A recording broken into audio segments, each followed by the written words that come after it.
नमस्ते। The UPSC podcast channel में आपका स्वागत है। आज बिपिन चंद्रा की भारत का स्वतंत्रता संघर्ष श्रृंखला में हम अध्याय 31 पर चर्चा करेंगे, सांप्रदायिकता का उदय और विकास। जी। तो आज का हमारा विषय है सांप्रदायिकता यानी कम्युनलिज्म। ये शब्द हम रोज सुनते हैं, है ना, अखबारों में, न्यूज में, डिबेट्स में, और ऐसा लगता है जैसे हम सब इसका मतलब समझते हैं।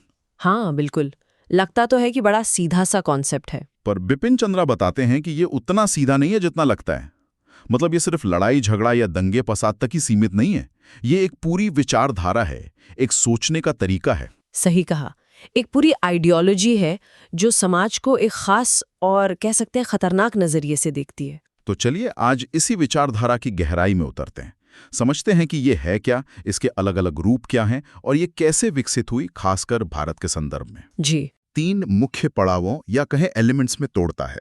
ये अक्सर एक के बाद एक आते हैं। तो पहला पड़ाव क्या है? पहला पड़ाव है ये विश्वास कि अगर लोगों का धर्म एक है तो उनके जो दुनियावी हित हैं, मतलब सेक्युलर इंटरेस्ट्स जैसे political, economic, social, cultural interest, वो भी एक जैसे ही होंगे। अच्छा, मतलब सिर्फ धार्मिक मान्यताएं ही नहीं बल्कि रोजमर्रा की जिंदगी के हित भी। हाँ बिल्कुल।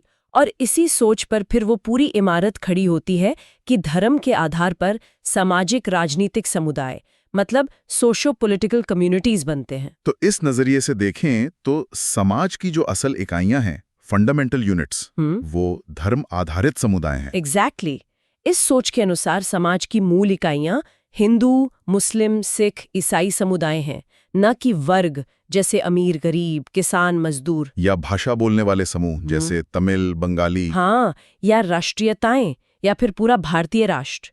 इस विचारधारा के हिसाब से ये सब गौण है, मुख्य पहचान धर्म है। और फिर ये माना जाता है कि लोग इन्हीं धार्मिक समुदायों के सदस्य के रूप में ही समाज और राजनीति में एक्ट कर सकते हैं, अपने हितों की रक्षा कर सकते हैं। जी हाँ, मतलब आपकी व्यक्तिगत पहचान, आपकी वर्गीय पहचान, आपकी क्षेत्रीय पहचान, वो सब पीछे चली जाती है। आप बस एक हिंदू हैं या एक मुसलमान हैं और आपके हित बाकी सभी हिंदुओं या मुसलमानों जैसे ही हैं। ये तो बड़ी सरलीकरण वाली बात हो गई। जैसे ये सोचना कि एक मुस्लिम रिक्शा चलाने वाले के इकोनॉमिक इंटरेस्ट्स और एक मुस्लिम सॉफ्टवेयर कंपनी के सीईओ के हित एक जैसे हैं सिर्फ इसलिए क्योंकि उनका धर्म एक है। बिल्कुल यही। और ये सोच यही नहीं रुकती। मजे की बात यह है, जैसा स्रोत बताता है, कि जो नेता खुद को राष्ट्रीय नेता कहते हैं या किसी क्षेत्र का या किसी वर्ग का नेता बताते हैं, जैसे किसानों का नेता या मजदूरों का नेता, हाँ, उन्हें भी ये सांप्रदायिक विचारधारा शक की नजर से देखती है। वो कहती है कि ये सब तो बस मुखौटा पहने हुए हैं, असल में तो ये सिर्फ अपने ही धर्म के लोगों के हितों को आगे बढ़ा रहे हैं। अच्छा, ज्यादा से ज्यादा ये हो सकता है कि अलग अलग धर्मों के नेता, जिन्हें वो अपने अपने समुदाय का रिप्रेजेंटेटिव मानते हैं, वो आपस में मिल बैठे कोई समझौता कर लें, जैसे अलग अलग टीमों के कप्तान मिलकर देश के लिए खेलने का नाटक कर रहे हो। तो ये हुआ पहला स्टेज, जहां माना जाता है कि एक धर्म वालों के दुनियावी हित भी एक हैं। लेकिन कहानी यहीं खत्म नहीं होती। दूसरा पड़ाव क्या है? दूसरा पड़ाव है ये मानना कि भारत जैसे मल्टी रिलीजियस सोसाइटी में, जहां कई धर्म के लोग साथ रहते हैं, वहां एक धर्म के मानने वालों के जो सेक्युलर इंटरेस्ट्स हैं, रोजमर्रा के हित, हाँ, रोजमर्रा के हित, सामाजिक, सांस्कृतिक, आर्थिक, राजनीतिक, वो दूसरे धर्म के मानने वालों के हितों से न सिर्फ अलग है बल्कि उनकी दिशाएं भी अलग है, मतलब डाइवर्जेंट है। ओह, मतलब पहले कहा कि हमारे हित एक जैसे हैं, अब कहा जा रहा है कि हमारे हित उनके हितों से अलग हैं, रास्ते ही अलग हैं। बिल्कुल, यहीं से वो हम और वो की भावना मजबूत होनी शुरू होती है, अलगाव का बीज पड़ता है। जैसे ये सोचना कि हिंदू छात्रों की जरूरतें मुस्लिम छात्रों की जरूरतों से बिल्कुल जुदा हैं, उनका कोई कॉमन ग्राउंड है ही नहीं। हाँ, या फिर एक हिंदू दुकानदार की समस्याएं एक सिख दुकानदार की समस्याओं से एकदम अलग हैं और उनमें कोई समानता हो ही नहीं सकती। जबकि हो सकता है दोनों की समस्याएं एक जैसी हों, जैसे बढ़ता किराया या जीएसटी की दिक्कतें। जाहिर है, लेकिन सांप्रदायिक चश्मा आपको ये देखने नहीं देता। वो फोकस व्यक्ति या नागरिक की समस्या से हटाकर समुदाय की कथित समस्या पर ले जाता है। जैसे मान लीजिए शहर में पानी की किल्लत है, हाँ, तो इस सोच के तहत ये देखा जाएगा कि हिंदुओं को कितना पानी मिल रहा है और मुसलमानों को कितना। ये नहीं देखा जाएगा कि भाई पूरे शहर की पानी की समस्या का हल कैसे निकालें। समझ गया, फोकस बदल जाता है। और फिर आता है तीसरा, और जैसा आपने कहा सबसे खतरनाक पड़ाव, हाँ जी। तीसरा चरण ये मानता है कि अलग अलग समुदायों के हित ना सिर्फ अलग हैं बल्कि एक दूसरे के विरोधी हैं, एंटागनिस्टिक हैं, शत्रुतापूर्ण हैं, हॉस्टाइल हैं। विरोधी और शत्रुतापूर्ण, मतलब एक का फायदा दूसरे का नुकसान। बिल्कुल, एक जीरो सम गेम। यहाँ ये सोच पक्की हो जाती है कि अगर एक समुदाय आगे बढ़ेगा तो वो जरूर दूसरे समुदाय को दबाकर उसका हक मारकर ही आगे बढ़ेगा। दोनों के हित आपस में टकराते ही रहेंगे। और यहीं आकर वो सोच पैदा होती है जो कहती है कि हिंदुओं और मुसलमानों के हित कभी एक हो ही नहीं सकते, वो तो हमेशा टकराएंगे ही। एग्जैक्टली यहीं पर आकर सांप्रदायिक व्यक्ति कहता है कि भाई हिंदुओं और मुसलमानों के साझे सेक्युलर हित हो ही नहीं सकते, उनके हित तो एक दूसरे के खिलाफ ही होंगे। ये सोच कितनी खतरनाक है। मतलब ये सोचना कि अगर एक समुदाय को सरकारी नौकरियों में ज्यादा रिप्रेजेंटेशन मिल रहा है तो इसका सीधा मतलब है कि दूसरे समुदाय का हक मारा जा रहा है। हाँ, या अगर एक समुदाय का राजनीतिक प्रभाव बढ़ता है तो दूसरे का घटना तय है। ये तो सीधे सीधे टकराव, शक और दुश्मनी का आधार बन जाता है। इसीलिए जैसा स्रोत कह रहा है, सांप्रदायिकता फंडामेंटली एक विचारधारा है, एक आइडियोलॉजी है। हाँ, और इसी आइडियोलॉजी पर सांप्रदायिक राजनीति, कम्युनल पॉलिटिक्स चलती है। और जो हम सांप्रदायिक हिंसा या दंगे देखते हैं वो इस विचारधारा का एक भयानक लेकिन आकस्मिक मतलब कंजंक्चुअल कॉन्सिक्वेंस है। मतलब हिंसा इसकी जड़ नहीं है बल्कि इसका एक नतीजा है। बिल्कुल, जड़ वो सोचने का तरीका है, वो विचारधारा है। हिंसा तो उसका एक सिम्टम है जो कभी भी फूट सकता है। और ये समझना भी बहुत जरूरी है कि ये विचारधारा किसी एक धर्म की बपौती नहीं है। हाँ, ये नहीं कि सिर्फ एक ही ग्रुप सांप्रदायिक होता है। नहीं, हिंदू सांप्रदायिकता, मुस्लिम सांप्रदायिकता, सिख सांप्रदायिकता, ये सब एक ही प्रजाति, एक ही स्पीशीज के हैं। बस उसी एक सांप्रदायिक विचारधारा के अलग अलग रूप हैं, अलग वैरायटीज हैं। हम और वो की परिभाषा बदल जाती है, लेकिन तर्क का ढांचा, वो सोचने का पैटर्न वो वही रहता है। अच्छा, तो ये 3 पड़ाव हैं। पहला हित एक है, दूसरा हित अलग है, तीसरा हित दुश्मन है। पर ये फैलती कैसे है? क्या लोग सीधे तीसरे सबसे खतरनाक वाले पड़ाव पर कूद जाते हैं? नहीं, आमतौर पर नहीं। स्रोत बताता है कि अक्सर शुरुआत पहले पड़ाव से होती है। और दिलचस्प बात यह है कि कई राष्ट्रवादी मतलब नेशनलिस्ट नेता भी अनजाने में इसके शिकार हुए। राष्ट्रवादी भी? वो कैसे? वो खुद को पूरी तरह भारतीय मानते थे, देश के लिए समर्पित थे, इसमें कोई शक नहीं। लेकिन फिर भी वो अपनी पहचान को कभी राष्ट्रवादी हिंदू, राष्ट्रवादी मुस्लिम या राष्ट्रवादी सिख के तौर पर देखते थे। मतलब वो ये मानते थे कि हाँ, हम भारतीय हैं, लेकिन हमारे दुनियावी हित हमारे धर्म से भी प्रभावित होते हैं। अच्छा, मतलब वो शायद दूसरे और तीसरे पड़ाव को नकारते हों कि हित अलग हैं या दुश्मन हैं, ये न मानते हों। हाँ, वो उसे शायद पूरी तरह रिजेक्ट करते हों, लेकिन पहले पड़ाव पर उनकी ये सोच के धर्म के आधार पर सेक्युलर हित होते हैं, वो अनजाने में सांप्रदायिक विचारधारा के लिए दरवाजा खोल देती थी। और यहीं से शायद वो उदार सांप्रदायिकता या लिबरल कम्युनलिज्म का रास्ता बनता है, जिसका जिक्र स्रोत में है। ये शब्द सुनने में ही थोड़ा अजीब लगता है, उदार भी और सांप्रदायिक भी। हाँ, है तो विरोधाभासी, पर ये दूसरे पड़ाव के आसपास की स्थिति को दिखाता है। इसे कुछ लोग मध्यम सांप्रदायिकता या मॉडरेट कम्युनलिज्म भी कहते हैं। तो ये कौन लोग थे? ये वो लोग थे जो मानते थे कि हाँ, भारत में अलग अलग धार्मिक समुदाय हैं और उनके अपने अपने विशेष हित हैं जो कभी कभी टकरा भी सकते हैं। लेकिन साथ ही वो कुछ हद तक उदारवादी मतलब लिबरल, डेमोक्रेटिक और ह्यूमनिस्ट मूल्यों में भी विश्वास रखते थे। तो वो मानते थे कि इन अलग अलग हितों में सामंजस्य बिठाया जा सकता है। हाँ, उनका मानना था कि बातचीत से, समझौते से इन अलग अलग सांप्रदायिक हितों को धीरे धीरे अकोमोडेट किया जा सकता है और उन्हें बड़े राष्ट्रीय हितों, ओवरऑल नेशनल इंटरेस्ट के साथ हार्मनी में लाया जा सकता है और इस तरह भारत को एक राष्ट्र बनाया जा सकता है। तो क्या ये वो लोग थे जो अपने समुदाय के लिए कुछ रियायतें या अधिकार मांगते थे पर देश की एकता को पूरी तरह नकारते नहीं थे? काफी हद तक हाँ, वो एक तरह का बैलेंस बनाने की कोशिश करते थे। स्रोत में उदाहरण दिए गए हैं, जैसे 1937 से पहले के दौर के कई नेता, हिंदू महासभा या मुस्लिम लीग के शुरुआती नेता, 1925 के बाद अली बंधु, शुरुआती दौर के जिन्ना। अच्छा, जिन्ना भी? हाँ, शुरुआती दौर के मदन मोहन मालवीय, लाला लाजपत राय, 1922 के बाद NC केलकर, ये सब कमोबेश इसी उदार सांप्रदायिक फ्रेमवर्क के भीतर काम कर रहे थे। वो अपने समुदाय की बात करते थे, लेकिन उस वक्त तक आमतौर पर दूसरे समुदाय के प्रति खुली नफरत या देश के बंटवारे जैसी बातें नहीं करते थे। लेकिन फिर आता है तीसरा पड़ाव, चरम सांप्रदायिकता, एक्सट्रीम कम्युनलिज्म, जिसे श्रोत फांसीवादी सिंड्रोम, फैशिस्ट सिंड्रोम से जोड़ता है। ये तो बहुत ही संगीन बात लगती है। हाँ, ये सांप्रदायिकता का सबसे उग्र और खतरनाक रूप है। ये पूरी तरह डर और नफरत, फियर और हेट्रेड पे आधारित होती है। डर और नफरत? हाँ, इसमें भाषा बहुत हिंसक हो जाती है। राजनीतिक विरोधियों के खिलाफ युद्ध और दुश्मनी वाली भाषा इस्तेमाल की जाती है। दुश्मन, गद्दार, सफाया करना, इस तरह की बातें। हिंसा सिर्फ फिजिकल नहीं होती, वो भाषा में, व्यवहार में झलकती है। और इसमें वो रणनीति अपनाई जाती है कि हमारा धर्म खतरे में है। बिल्कुल, ये इसका क्लासिक लक्षण है। ये प्रचार करना कि हमारा धर्म, हमारी संस्कृति खतरे में है, इस्लाम खतरे में है या हिंदू धर्म खतरे में है का नारा इसी चरम सांप्रदायिकता की देन है।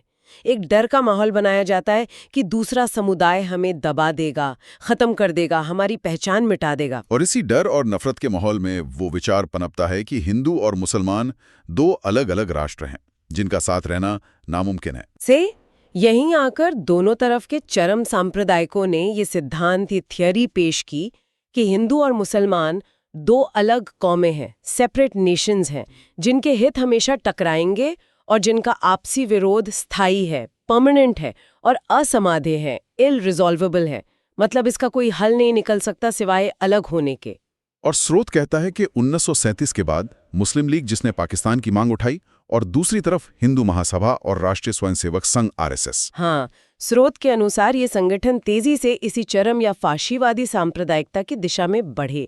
यहाँ ये स्पष्ट करना जरूरी है कि ये विश्लेषण बिपिन चंद्रा की पुस्तक पर आधारित है, जो एक विशिष्ट ऐतिहासिक दृष्टिकोण प्रस्तुत करती है, और इस पर अन्य मत भी हो सकते हैं। ठीक है, तो ये तीनों पड़ाव, पहला जहां हित एक जैसे माने जाते हैं, दूसरा जहां हित अलग माने जाते हैं, उदार सांप्रदायिकता, और तीसरा जहां हित दुश्मन माने जाते हैं, चरम सांप्रदायिकता, ये अलग अलग होते हुए भी एक तरह से जुड़े हुए हैं, एक चेन रिएक्शन जैसा। ये ढलान है, स्लिपरी स्लोप जिसे कहते हैं। अगर कोई पहले पड़ाव को मान लेता है कि हाँ भाई, धर्म के आधार पर दुनियावी हित होते हैं, तो उसके लिए दूसरे और फिर तीसरे पड़ाव की तरफ फिसलना आसान हो जाता है, खासकर जब राजनीतिक माहौल तनावपूर्ण हो। बिल्कुल।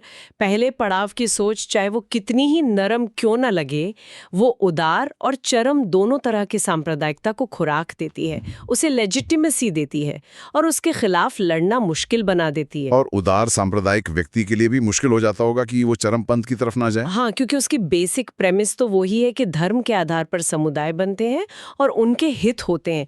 फिर उस लॉजिक को चरम तक ले जाना आसान हो जाता है। It's a very dangerous slope. ये तो पूरी विचारधारा का ढांचा और उसके बढ़ने का तरीका समझ में आया। लेकिन अब एक बुनियादी सवाल पर आते हैं, एक फंडामेंटल प्रश्न जो इस पूरी इमारत की नींव पर ही सवाल उठाता है। क्या सच में सांप्रदायिक हित जैसी कोई चीज होती भी है? क्या वाकई एक धर्म के सभी लोगों के दुनियावी हित एक जैसे होते हैं? ये सबसे महत्वपूर्ण सवाल है और बिपिन चंद्रा का जवाब है नहीं, बिल्कुल नहीं। नहीं मतलब धर्म के क्षेत्र से बाहर निकलकर देखें तो असल दुनिया में ऐसे कोई हित मौजूद ही नहीं है। हिंदुओं, मुसलमानों, सिखों, ईसाइयों के जो वास्तविक आर्थिक और राजनीतिक हित हैं, इकोनॉमिक एंड पॉलिटिकल इंटरेस्ट, वो उनके वर्ग, क्लास, उनके पेशे, प्रोफेशन, उनके क्षेत्र, रीजन, उनके लिंग, जेंडर वगैरह पर निर्भर करते हैं, ना कि सिर्फ उनके धर्म पर। अच्छा। इस लिहाज से वो धर्म के आधार पर ऐसे अलग अलग समुदाय बनाते ही नहीं जिनके दुनियावी हित एक जैसे हों। इसको थोड़ा और खोलिए, मतलब मिसाल के तौर पर। देखिए, एक गरीब हिंदू खेतीहर मजदूर जी। और एक गरीब मुस्लिम खेतीहर मजदूर, जी। क्या उनके हित अलग अलग हैं? नहीं, बिल्कुल नहीं। दोनों ही बेहतर मजदूरी चाहेंगे, काम की सुरक्षा चाहेंगे, जमीन का मालिकाना हक चाहेंगे, शायद अपने बच्चों के लिए बेहतर शिक्षा और स्वास्थ्य चाहेंगे। बिल्कुल। और दूसरी तरफ एक हिंदू फैक्ट्री मालिक जी। और एक मुस्लिम फैक्ट्री मालिक, उनके हित भी काफी हद तक एक जैसे होंगे। टैक्स कम हो, लेबर कानून उनके पक्ष में हो, मुनाफा ज्यादा हो, सरकारी नीतियां बिजनेस के अनुकूल हों। उनके हित उनके क्लास पोजीशन से तय हो रहे हैं, धर्म से नहीं। एग्जैक्टली। एक व्यक्ति की पहचान सिर्फ उसका धर्म नहीं होती जी। वो बहुआयामी होती है।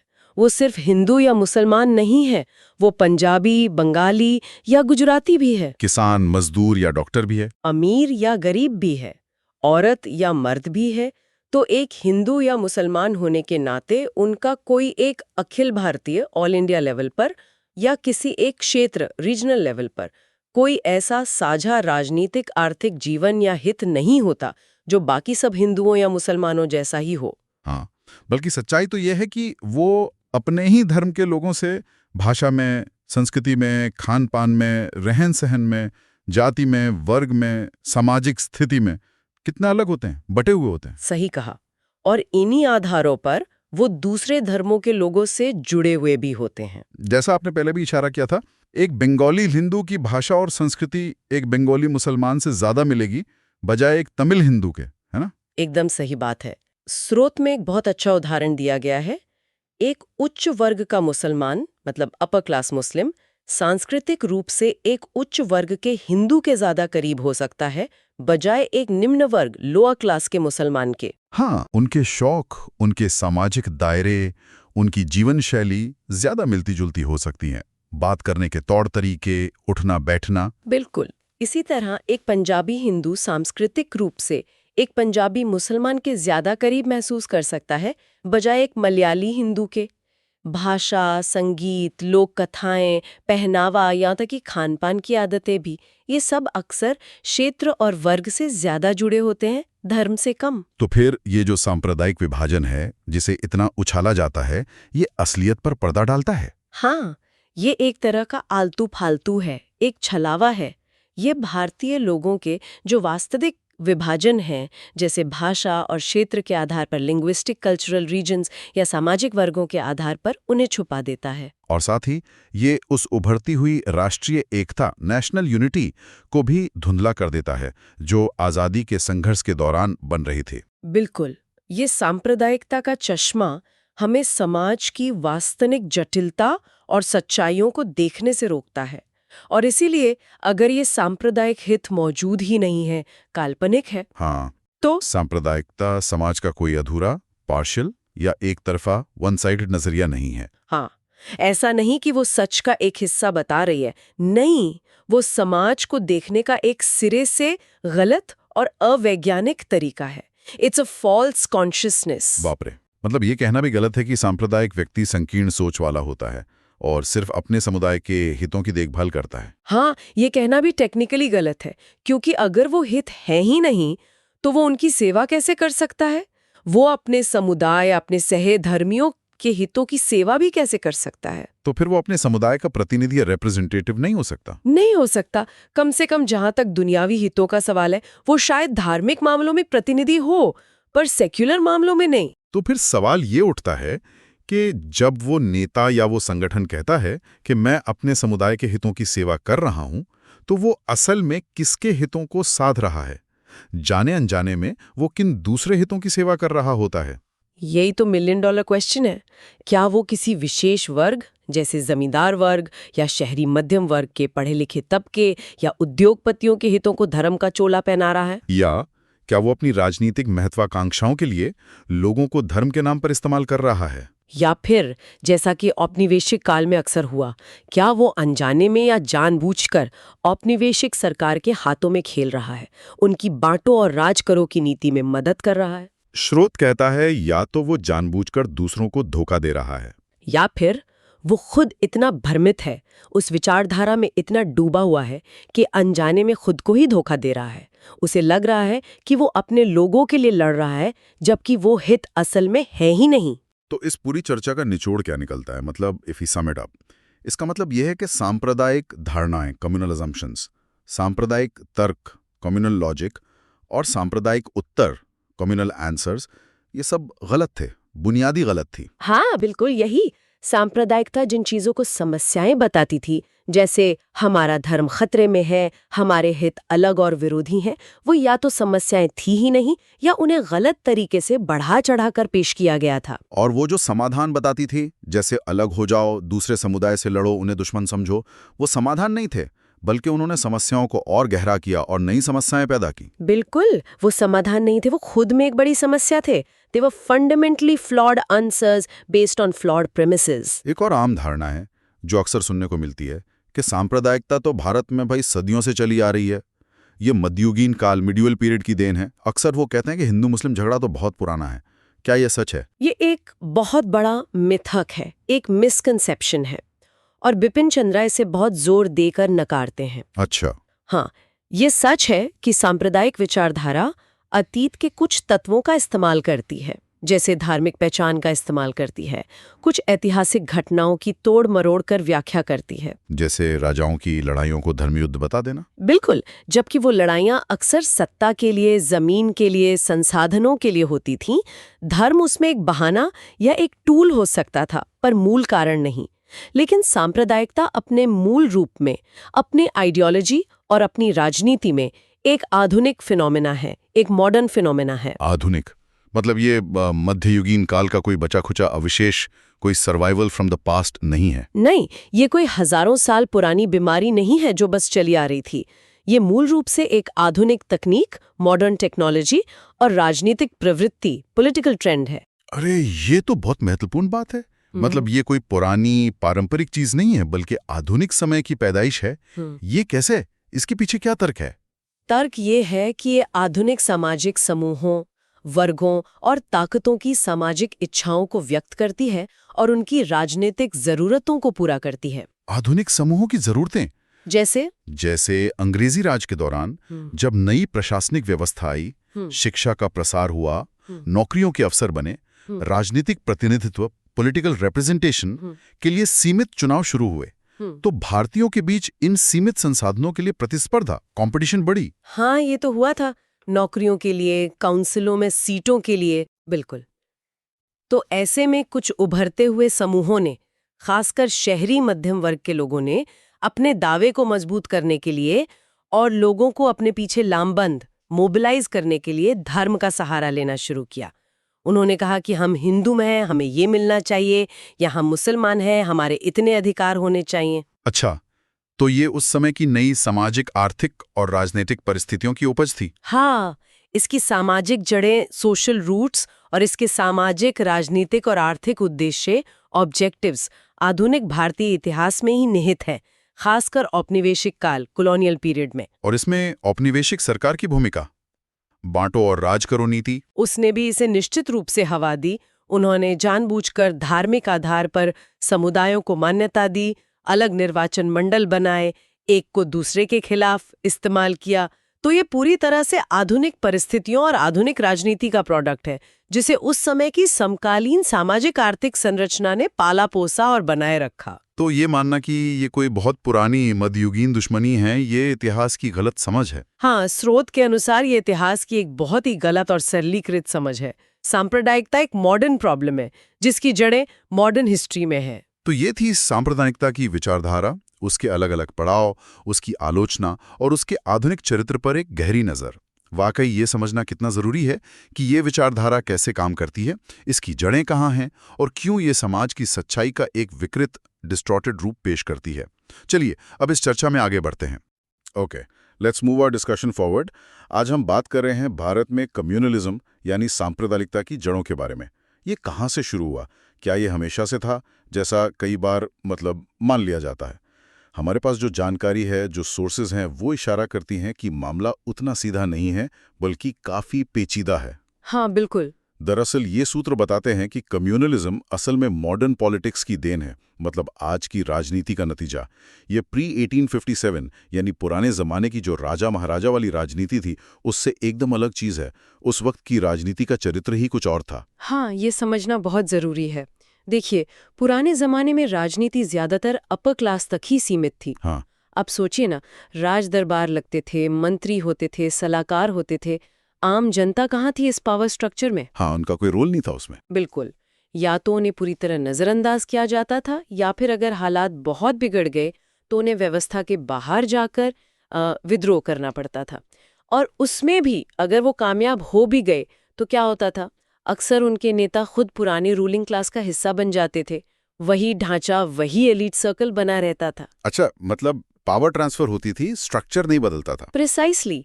इसके उलट कम्युनलिज्म, नेशनलिज्म या सोशलिज्म जैसी चीजें, ये ऐसी विचारधाराएं हैं जो तभी पनप सकती हैं जब पॉलिटिक्स में आम लोगों की भागीदारी हो, जिसे हम कहते हैं पॉपुलर पार्टिसिपेशन एंड मोबिलाइजेशन। जब पब्लिक ओपिनियन मायने रखने लगे, उसे बनाया जाए, इस्तेमाल किया जाए। हाँ, जैसे आज होता है, चुनाव, रैलियां, सोशल मीडिया कैंपेन, लोग वोट डालते हैं, ये सब मास पॉलिटिक्स का हिस्सा है। बिल्कुल। पुराने जमाने में ये सब नहीं था। और इसी बात से जुड़ता है जो जवाहरलाल नेहरू ने भी 1936 में कहा था कि कम्युनलिज्म भारत में एक लैटर डे फिनोमेना है। यानी ये कोई हजारों साल पुरानी चीज नहीं, बल्कि बाद में उभरी हुई चीज है जी, जो हमारी आंखों के सामने ही पड़ी है। हाँ। और ये जानकारी ये भी साफ करती है कि ये सिर्फ भारत की कोई अनोखी अजीब कहानी नहीं है। ये पॉइंट बहुत अहम है।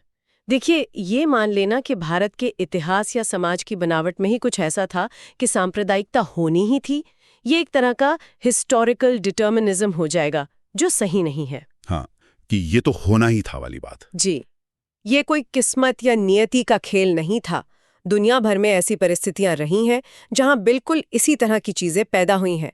मिसाल के तौर पर यूरोप में फैशिज्म का उभार या एंटी सेमिटिज्म, यानी यहूदियों के खिलाफ वो भयानक नफरत और हिंसा। हाँ। अमेरिका या दक्षिण अफ्रीका में इंस्टीट्यूशनलाइज्ड रेसिज्म, नस्लवाद। नॉर्दर्न आयरलैंड में कैथोलिक और प्रोटेस्टेंट के बीच का संघर्ष जो दशकों चला, या लेबनान में ईसाई और मुस्लिम समुदायों के बीच का सिविल वॉर। अच्छा। ये सब उदाहरण दिखाते हैं कि ये एक सामाजिक राजनीतिक प्रक्रिया है, एक सोशियो पॉलिटिकल प्रोसेस जो खास हालात में, खास हिस्टोरिकल कंडीशंस में उभरती है। तो फिर सवाल उठता है कि भारत में वो कौन से खास हालात थे जिन्होंने इस कम्युनल कॉन्शियसनेस को जन्म दिया? मतलब लोगों ने धर्म के आधार पर खुद को एक अलग पॉलिटिकल ग्रुप के तौर पर देखना कैसे शुरू कर दिया? इस विश्लेषण के अनुसार इसकी जड़ें कॉलोनियलिज्म में है। हाँ। यानी अंग्रेजी राज और उसके असर से समाज में जो गहरे बदलाव आए उसमें, और साथ ही उस कॉलोनियलिज्म के खिलाफ लड़ने की जरूरत, यानी आज़ादी की लड़ाई, उसने भी इसमें भूमिका निभाई। हाँ, देखिए हुआ क्या, कॉलोनियलिज्म ने अपने फायदे के लिए ही सही भारत के अलग अलग हिस्सों को, जो पहले शायद उतने जुड़े हुए नहीं थे, उन्हें आर्थिक, राजनीतिक और प्रशासनिक तौर पर एक करना शुरू किया। यूनिफिकेशन जिसे कहते हैं। हाँ, रेलवे लाइनें बिछाई, कानून एक सा लाए, एडमिनिस्ट्रेशन सेंट्रलाइज किया। जी, धीरे धीरे भारत एक नेशन बनने की प्रक्रिया में था। दूसरी तरफ अंग्रेजी राज और भारतीय लोगों के बीच का टकराव, वो कॉन्ट्रडिक्शन, वो लगातार बढ़ रहा था।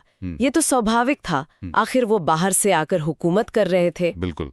इसी दौरान समाज में मॉडर्न सोशल क्लासेस और स्ट्राटा, मतलब समाज के नए वर्ग और परतें, वो भी बन रहे थे। जैसे वकील, डॉक्टर, सरकारी क्लर्क, रेलवे कर्मचारी, व्यापारी, नए उद्योगपति, मजदूर। हाँ, बिल्कुल।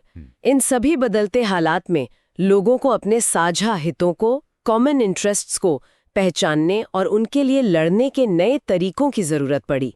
उन्हें बड़े पैमाने पर जुड़ने और नई पहचान, नई आइडेंटिटीज बनाने की जरूरत महसूस हुई। सही बात है। जैसे जैसे देश जुड़ रहा था, अंग्रेजों के खिलाफ गुस्सा बढ़ रहा था, आज़ादी की बात होने लगी थी, तो लोगों के सामने ये बड़े सवाल खड़े हो गए थे। हम कौन हैं? हाँ, हमारा समूह कौन सा है? हमारे हित किसके साथ जुड़े हैं? हम किसके खिलाफ हैं? ये आइडेंटिटी का सवाल एकदम सेंट्रल हो गया था। एग्जैक्टली। और ये सिचुएशन और जटिल हुई 19वीं सदी के आखिर में आई नई राजनीति की वजह से, जो ज्यादा से ज्यादा लोगों को राजनीति के दायरे में खींच रही थी। पॉलिटिसाइजेशन एंड मोबिलाइजेशन हो रहा था। हाँ। अब सोचिए, ये एक बिल्कुल नई उभरती हुई पॉलिटिकल रियलिटी थी। नए सोशल रिलेशंस बन रहे थे। इनको समझना और फिर इनके आधार पर नए सिद्धांत करना, नई सामाजिक और राजनीतिक पहचानों को अपनाना, ये कोई आसान काम नहीं था। नहीं, बिल्कुल नहीं। ये एक मुश्किल और बहुत धीमी प्रक्रिया थी, एक ग्रेजुअल प्रोसेस थी। ये रातों रात नहीं हो सकता था, इसमें वक्त लगना ही था। इसका एक उदाहरण आज की जिंदगी से भी देख सकते हैं ना। जैसे कोई छोटे शहर या गांव से स्टूडेंट पढ़ने के लिए दिल्ली या पुणे जैसे बड़े शहर जाता है। हाँ। उसकी पुरानी पहचान वो फलाने गांव का, फलाने परिवार का है, वो थोड़ी बैकग्राउंड में चली जाती है। अब कॉलेज में वो नई पहचान, नई बिलोंगिंग ढूंढता है। सही। हो सकता है वो अपने स्टेट के स्टूडेंट्स की ग्रुप से जुड़े, या किसी डिबेटिंग क्लब का हिस्सा बने, या छात्र राजनीति में उतर जाए। उसे उस नए माहौल में अपनी जगह बनानी पड़ती है, एक नई आइडेंटिटी बनानी पड़ती है। बिल्कुल, कुछ ऐसा ही उस वक्त बड़े पैमाने पर हो रहा था। बहुत अच्छा उदाहरण है ये। हाँ। इस पूरी प्रक्रिया के लिए, यानी नई पहचानें गढ़ने के लिए, जरूरी था कि नेशनलिज्म का विचार फैले कि हम सब पहले भारतीय हैं। कल्चरल लिंग्विस्टिक डेवलपमेंट हो, लोग अपनी भाषा, अपनी संस्कृति के आधार पर एकजुट हों, और क्लास कॉन्शियसनेस फैले, वर्ग चेतना, कि किसान, मजदूर या मध्य वर्ग के अपने साझे वर्गीय हित हैं जो उन्हें धर्म या जाति से ऊपर जोड़ते हैं। ये सब मॉडर्न आइडियाज थे। जी, ये सब आधुनिक विचार थे, लेकिन मुश्किल ये थी कि इनका फैलाव बहुत धीमा और अधूरा था। जहां ये आधुनिक विचार पूरी तरह लोगों तक नहीं पहुंचे, या उनकी समझ में नहीं आए, या उनके रोजमर्रा के संघर्षों से नहीं जुड़े, वहां लोगों ने क्या किया? उन्होंने इस नई, बदलती, जटिल दुनिया को समझने, बड़े कनेक्शंस बनाने और नई पहचान गढ़ने के लिए पुराने, जाने पहचाने, पहले से मौजूद प्री मॉडर्न कैटेगरीज का इस्तेमाल किया। कौन सी कैटेगरीज, मतलब किन पुरानी पहचानों का सहारा लिया गया इस नई राजनीतिक गोलबंदी के लिए? जैसे कास्ट, जाति, ये तो हजारों साल से समाज का हिस्सा थी, एक बनी बनाई पहचान थी। हाँ, वो तो थी ही। लोकेलिटी, इलाका, मैं इस मोहल्ले का हूँ, उस टोले का हूँ। रीजन, क्षेत्र, मैं मराठी हूँ, मैं बंगाली हूँ, मैं तमिल हूँ। कुछ हद तक रेस, नस्ल, हालांकि भारत में ये उतना बड़ा फैक्टर नहीं रहा जितना पश्चिम में। ठीक। और सबसे महत्वपूर्ण, रिलीजन, धर्म, हिंदू, मुस्लिम, सिख, ईसाई, धर्म के अंदर भी सेक्ट, पंथ, यहाँ तक कि ऑक्यूपेशन, पेशा, जैसे व्यापारियों का अपना समूह या बुनकरों का अपना। अच्छा। ये चीजें पहले से मौजूद थीं, लोगों के लिए सहज और जानी पहचानी थीं, तो उन्होंने इनका सहारा लिया इस नई, बदलती दुनिया को समझने और उसमें अपनी जगह बनाने के लिए। और जैसा कि ये विश्लेषण बताता है, दुनिया भर में समाजों में बड़े बदलाव के दौर में अक्सर ऐसा ही होता है। हाँ, लेकिन अक्सर होता ये है कि ये पुरानी, अधूरी और कई बार तो झूठी पहचाने। हाँ, क्योंकि जरूरी नहीं कि एक धर्म या जाति के सब लोगों के हित एक जैसे हों। अमीर गरीब का फर्क तो रहेगा ही। बिल्कुल।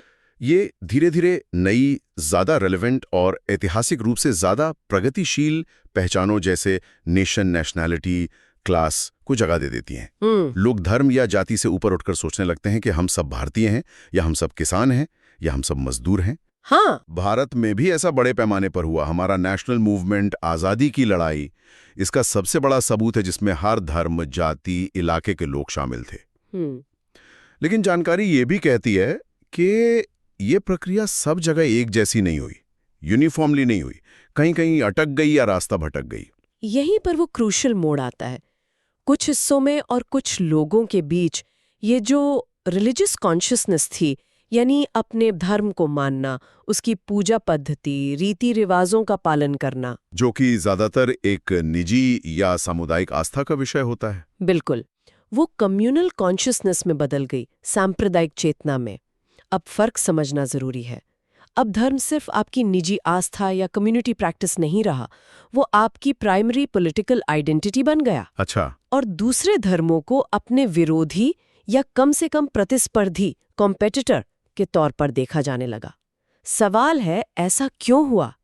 ये विश्लेषण बताता है कि ऐसा इसलिए हुआ क्योंकि भारतीय हालात में कुछ खास फैक्टर्स मौजूद थे जिन्होंने इस ट्रांसफॉर्मेशन को बढ़ावा दिया। क्या फैक्टर्स थे वो? ये कुछ खास वर्गों और सामाजिक, राजनीतिक ताकतों, सोशल एंड पॉलिटिकल फोर्सेस की जरूरतों को पूरा करती थीं। उन्हें इसमें अपना फायदा नजर आ रहा था। तो अब हम उस बड़े सवाल पर आते हैं कि आखिर 20वीं सदी में सांप्रदायिकता ना सिर्फ पैदा हुई बल्कि बढ़ने में कामयाब क्यों हुई? भारतीय हालात के वो कौन से पहलू थे जिन्होंने इसे खाद पानी दिया? किन सोशल क्लासेस और पॉलिटिकल फोर्सेस को इससे सीधा फायदा पहुंचा? ये भारतीय समाज और राजनीति का इतना अहम और दुखद हिस्सा कैसे बन गई? ये जानना इसलिए जरूरी है क्योंकि जैसा ये विश्लेषण साफ करता है, ये ना तो इनएविटेबल था। हाँ, होना ही था, ऐसा नहीं था। बिल्कुल।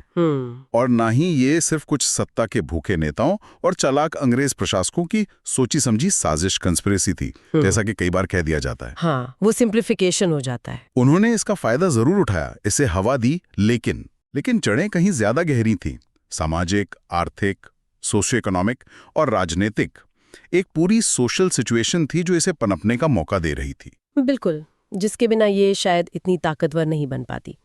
इसमें सबसे बड़ा फाउंडेशनल फैक्टर था colonial character of Indian economy. भारतीय अर्थव्यवस्था का औपनिवेशिक चरित्र। जी, अंग्रेजों ने भारत की अर्थव्यवस्था को अपने इंडस्ट्रियल रेवोल्यूशन और अपनी इकोनॉमिक नीड्स के हिसाब से तोड़ा मरोड़ा।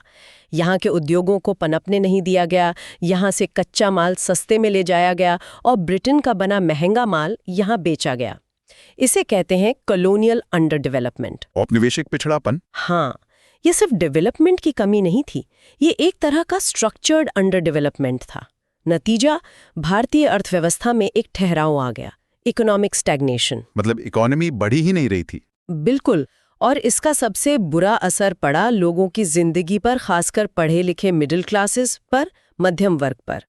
इसने समाज के अंदर बंटवारे और आपसी दुश्मनी के लिए एक बहुत उपजाऊ जमीन तैयार कर दी। अच्छा, मतलब जब केक का साइज बढ़ ही नहीं रहा बल्कि शायद सिकुड़ रहा है, तो फिर हर कोई अपने छोटे से टुकड़े को बचाने या दूसरे का टुकड़ा छीनने की कोशिश करेगा। हाँ बिल्कुल। जब अपॉर्चुनिटीज कम होंगी, नौकरियां नहीं होंगी, बिजनेस व्यापार में स्कोप नहीं होगा, तो लोगों में इनसिक्योरिटी बढ़ेगी, भविष्य को लेकर डर पैदा होगा। बिल्कुल। और फिर वो अपने जैसे दिखने वाले छोटे छोटे गुटों में बंटने लगेंगे, दूसरों को अपने कॉम्पिटिटर या दुश्मन की तरह देखने लगेंगे। ये कुछ ऐसी बात हुई। बिल्कुल यही। आप देखिए, पूरी 20वीं सदी में अंग्रेजी राज में मॉडर्न इंडस्ट्रियल डेवलपमेंट तो हुआ नहीं के बराबर, और शिक्षा, स्वास्थ्य जैसी बेसिक सर्विसेज का भी विकास नहीं हुआ। नतीजा, अनएम्प्लॉयमेंट, बेरोजगारी एक भयानक स्थायी समस्या बन गई थी, खासकर पढ़े लिखे लोगों के लिए। हाँ, खासकर पढ़े लिखे मिडिल और लोअर मिडिल क्लासेस के लिए। ये वो लोग थे जिनके पास ना तो पुरखों की जमीन थी कि खेती कर लें, नहीं कोई जमा पूंजी। उनकी इकोनॉमिक और सोशल कंडीशन लगातार गिर रही थी।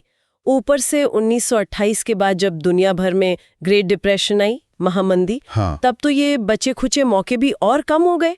बड़े पैमाने पर बेरोजगारी फैली। आप कल्पना कीजिए उस वक्त के एक एवरेज पढ़े लिखे नौजवान की हताशा की कि डिग्री हाथ में है पर नौकरी नहीं है, भविष्य अंधकार में है। आज भी तो हम देखते हैं कोई सरकारी नौकरी निकलती है, लाखों लोग फॉर्म भरते हैं, graduate, post graduate, PhD holder तक। हाँ बिल्कुल। रेलवे की ग्रुप डी की नौकरियों के लिए करोड़ों आवेदन आ जाते हैं। ये दिखाता है कि ऑर्गेनाइज सेक्टर में अच्छी नौकरियों की कितनी कमी है। उस जमाने में तो हालात शायद इससे कहीं ज्यादा खराब रहे होंगे। यकीनन, खासकर जब प्राइवेट सेक्टर आज जैसा डेवलप था ही नहीं। ज्यादातर उम्मीदें सरकारी नौकरी से ही थीं। अब ऐसी मुश्किल सामाजिक स्थिति में दो तरह की प्रतिक्रियाएं सामने आईं, खासकर मिडिल क्लासेस से। एक तरफ नेशनलिस्ट और दूसरे पॉपुलर मूवमेंट्स थे, जन आंदोलन, जो लोगों की समस्याओं के लॉन्ग टर्म फंडामेंटल सोल्यूशन की बात कर रहे थे। मतलब जड़ से समस्या को खत्म करना। जी, उनका लक्ष्य था कॉलोनियलिज्म को उखाड़ फेंकना और एक रेडिकल सोशल ट्रांसफॉर्मेशन लाना, यानी पूरे समाज का ढांचा बदलना। और इन आंदोलनों की रीढ़ की हड्डी कौन थे? यही मिडिल क्लासेस। 1905 के स्वदेशी आंदोलन से लेकर 1947 तक के मिलिटेंट नेशनल मूवमेंट में और 1920 के दशक से पनपे लेफ्ट विंग पार्टीज और समूहों में मध्य वर्ग ने जबरदस्त भूमिका निभाई, कुर्बानियां दी। लेकिन जैसा ये विश्लेषण बताता है, इसी मिडिल क्लास का एक हिस्सा ऐसा भी था जिसमें शायद वो वाइडर सोशल विजन और पॉलिटिकल अंडरस्टैंडिंग की कमी थी। वो दूर की बड़े बदलाव की बात नहीं सोच पा रहे थे। वो अपने तंग फौरी हितों, नैरो इमीडिएट इंटरेस्ट्स और अपनी व्यक्तिगत या अपने छोटे से गुट की समस्याओं के शॉर्ट टर्म सॉल्यूशंस ढूंढ रहे थे। बिल्कुल, मतलब अभी मेरा क्या फायदा हो सकता है, मुझे अभी नौकरी कैसे मिल सकती है, इस पर उनका ध्यान ज्यादा था। और वो शॉर्ट टर्म सॉल्यूशंस क्या थे फिर? जैसे नौकरियों में या म्यूनिसिपल कमिटीज में या लेजिस्लेचर्स वगैरह में कम्युनल, सांप्रदायिक या कास्ट, जातिगत या प्रोविंशियल, प्रांतीय आधार पर रिजर्वेशन की मांग करना। कोटा मांगना। हाँ, कोटा, कि हमें हमारे धर्म, जाति या प्रांत के आधार पर कोटा मिलना चाहिए, दूसरों को नहीं। क्यों? क्योंकि इकोनॉमिक स्टैग्नेशन था, इसलिए सरकारी नौकरियों के लिए गला काट प्रतियोगिता थी, स्कैसिटी का माहौल था। वकालत, डॉक्टरी जैसे प्रोफेशंस में क्लाइंट्स के लिए खींचतान थी। बिजनेस में ग्राहकों और बाजारों के लिए जबरदस्त कंपटीशन था। अच्छा, तो ये बात है। मतलब अपनी दावेदारी मजबूत करने के लिए, उस लिमिटेड पाए में से अपना हिस्सा पक्का करने के लिए लोग हर पैंतरा आजमा रहे थे, अपनी क्वालिफिकेशंस और मेरिट के अलावा भी। बिल्कुल। मिडिल क्लास के लोग, खासकर जो स्ट्रगलिंग थे, वो मौजूदा सीमित आर्थिक अवसरों में बड़ा हिस्सा पाने की होड़ में अपने पास मौजूद हर साधन का इस्तेमाल कर रहे थे। अपनी एजुकेशनल क्वालिफिकेशंस, अपनी पर्सनल मेरिट्स तो थी ही, लेकिन साथ ही जैसा आज भी होता है, नेपोटिज्म, भाई भतीजावाद, ब्राइबरी, रिश्वतखोरी, जान पहचान, सिफारिश, ये सब चल रहा था। हाँ, जुगाड़। और इसी स्ट्रगल को, अपनी लड़ाई को ज्यादा लोगों का समर्थन दिलाने के लिए, उसे एक लेजिटिमेसी देने के लिए, उन्होंने दूसरी ग्रुप आइडेंटिटीज जैसे कास्ट, प्रोविंस और खासकर रिलीजन का इस्तेमाल करना शुरू किया, ताकि उनकी कॉम्पिटिटिव कैपेसिटी बढ़ सके। एग्जैक्टली, ताकि उनकी प्रतिस्पर्धा करने की क्षमता बढ़ सके। हम सब एक हैं, हमें मिलकर अपने हक के लिए लड़ना है, इस तरह की गोलबंदी शुरू हुई। अरे यार, ये तो सच में आज भी कितना दिखता है। ऑफिस में प्रमोशन की लड़ाई हो, कॉलेज में एडमिशन हो, बिजनेस में टेंडर लेना हो, हाँ, या कई बार तो मोहल्ले की रेजिडेंट वेलफेयर एसोसिएशन के चुनाव में भी लोग कैसे अपनी जाति, इलाके या धर्म के नाम पर लामबंदी कर लेते हैं छोटे मोटे फायदों के लिए। बिल्कुल, एग्जैक्टली, यही वो मैकेनिज्म था। तो मिडिल क्लासेस के कुछ सेक्शंस शॉर्ट रन में कम्युनलिज्म से सीधा फायदा उठा सकते थे, और उन्होंने उठाया भी। खासकर सरकारी नौकरियों के क्षेत्र में। हाँ, खासकर सरकारी नौकरियों और प्रोफेशंस के क्षेत्र में। जब उन्हें लगा कि धर्म के नाम पर कोटा मांगने से या अपने धर्म के प्रभावशाली लोगों से सिफारिश लगवाने से नौकरी मिल सकती है या केस मिल सकता है, तो उन्होंने वो रास्ता अपनाया, और यहीं से कम्युनल पॉलिटिक्स को एक तरह की जमीनी वैधता मिली, एक ऑरा ऑफ वैलिडिटी। उसे सही ठहराने का एक आधार मिला। हाँ, कम्युनलिस्ट नेता अपनी व्याख्या कि देखो, तुम्हारे धर्म के लोगों के साथ नाइंसाफी हो रही है, नौकरियों में तुम्हारा हक मारा जा रहा है, तुम्हें अलग से संगठित होकर लड़ना होगा, वो ये बात मिडिल क्लास के लोगों पर इसलिए थोप सका, हाँ, क्योंकि इसका आधार चाहे कितना भी अधूरा, विकृत, परवर्टेड और शॉर्ट टर्म क्यों ना हो, मिडिल क्लासेस के सामाजिक अस्तित्व, सोशल एग्जिस्टेंस और उनके रोजमर्रा के सामाजिक अनुभव, सोशल एक्सपीरियंस में कहीं ना कहीं मौजूद था। उन्हें वो बात अपनी जिंदगी की मुश्किलों से मिलती जुलती लगती थी। हाँ, भले ही वो समस्या का असली कारण यानी अंग्रेजी राज और पिछड़ी अर्थव्यवस्था ना बता रहे हो। और फिर ये जो सोच थी, जो खासकर शहरों के पढ़े लिखे मध्य वर्ग में पनप रही थी, ये गांवों तक कैसे पहुंची? क्योंकि भारत तो तब मुख्यतः गांवों का देश था। ये धीरे धीरे हुआ, जैसे जैसे शिक्षा थोड़ी और फैली, गांव के अमीर किसानों और छोटे जमींदारों, मतलब रूरल अपर स्ट्रेटा के बच्चों तक पहुंची। हाँ, तो नौकरी ढूंढने वाले मिडिल क्लास की बाउंड्री अब शहरों तक सीमित नहीं रही, वो ग्रामीण इलाकों तक फैल गई। ये नए पढ़े लिखे ग्रामीण युवा अब सिर्फ जमीन पर टिककर गुजारा नहीं कर सकते थे, चाहे वो जमींदार हों या अमीर किसान। खासकर इसलिए क्योंकि अंग्रेजी राज के असर से कृषि पूरी तरह ठप थी, स्टैग्नेंट थी। हाँ, उसमें कोई खास तरक्की नहीं हो रही थी जी, और पॉपुलेशन बढ़ रही थी।